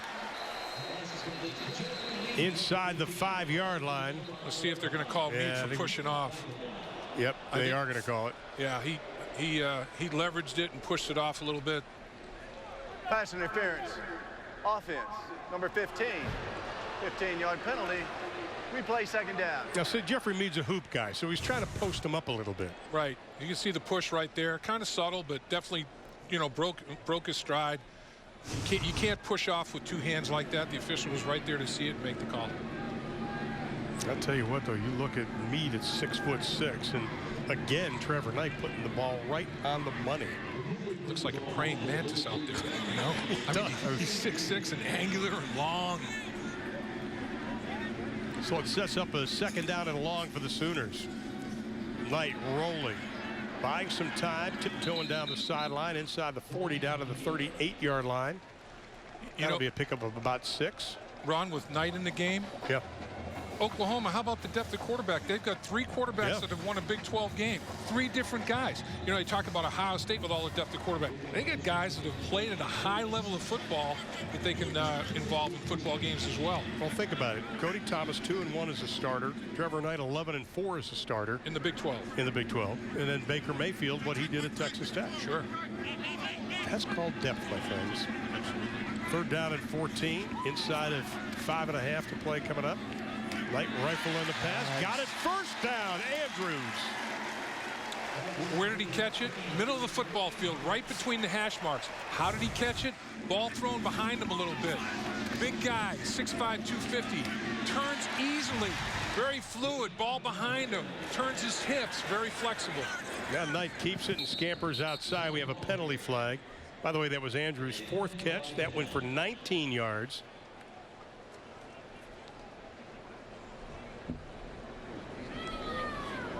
Offside. Defense, number 8. 5-yard penalty. Replay 1st down. How about 10 Sooners have caught passes tonight? That's being a nice point guard. That's the quarterbacks distributing the ball all over the field, and that's being able to play a lot of players because, you know, you have a 38-point lead. And Bob Stoops wasn't real happy. You could tell that he wasn't real pleased when Chad was talking to him going off the field at halftime, but boy, they've played well in the 2nd half. Absolutely they have. So the Sooners have 1st down and 5. Ball on the 12-yard line, knocking on the door again. Knight just hands it to Ross. Inside the 10, down to about the 9-yard line. You know, we talk about it all the time, but the red zone, that's not a place you want to give up yards. They're so valuable. The field compresses, so it's tougher to put the ball in tight windows and tougher to run the football. When you give away yards, man, it's just coffin nails. Well, the Sooners were 72% touchdowns in the red zone, and this time Ross is stacked up. He'll be close to the 1st down. Needed to get to about the 7.5-yard line. Let's see where the spot is. And he did get it. Got a lot of guys getting snaps. Got some backup offensive linemen in there. A backup quarterback at this stage. A lot of receivers, as you mentioned. 10 different guys. You know, some obviously running backs, but catching the football. A lot of players involved tonight. 1st and goal. Knight looks, throws to the end zone, and it's going to be picked off. Was looking for Green, and Green kind of got run off the play, and DeAndre Scott comes up with the interception. Yeah, Lincoln Riley catching Knight as he comes off the field, talking it over right away, telling him it might have been better to go outside with the football on the hook right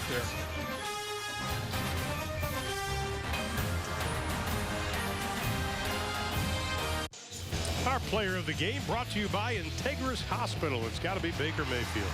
Baker Mayfield distributed the ball all over the football field to different people, threw the ball accurately and on time. He just did a tremendous job. Some of his receivers picked him up with great plays as well. And this was a backbreaker. Joe Mixon, they dropped coverage on him and he made him pay. And then the receivers getting the act by blocking for each other and making the journeys to the end zone easy. Baker Mayfield himself on his own read goes in untouched. Big performance by Baker Mayfield. 388 yards, a couple of touchdowns, and he rushed for 1. Once again, that's the most by a Sooner quarterback in a debut since Sam Bradford back in 2007. Ooh, it's bad when you're doing a zone read and the quarterback tackles the runner. That's not good. No, they tripped over each other. It's an unassisted play for Oklahoma. Nobody gets a tackle from Oklahoma. I guess the closest guy to the play gets a tackle. There you go.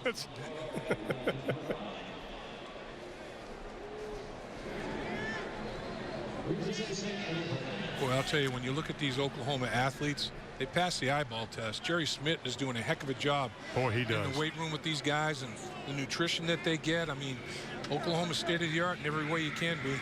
Well, Thomas Woodson is checked into the lineup as quarterback, the sophomore out of Monroeville, Pennsylvania, a suburb of Pittsburgh. And Woodson showing a little flash and dash, crosses the 30 up to the 32-yard line. He was a backup last season, had a couple of starts. Not a bad rusher, had 32 rushes for 131 yards last season. You know, Akron in the early, people are going to be deceived. 41-3 right now, but halfway through the second quarter, this was anybody's football game, and Akron just could not get anything going offensively. Their defense was playing well, but the offense could never play complementary football. And you know, nobody knows it more than Coach Bowden right now. On the flip side of it, Oklahoma's offense came to life and complemented their defense, and they pulled away. Closing in on 3 minutes to play in the ball game.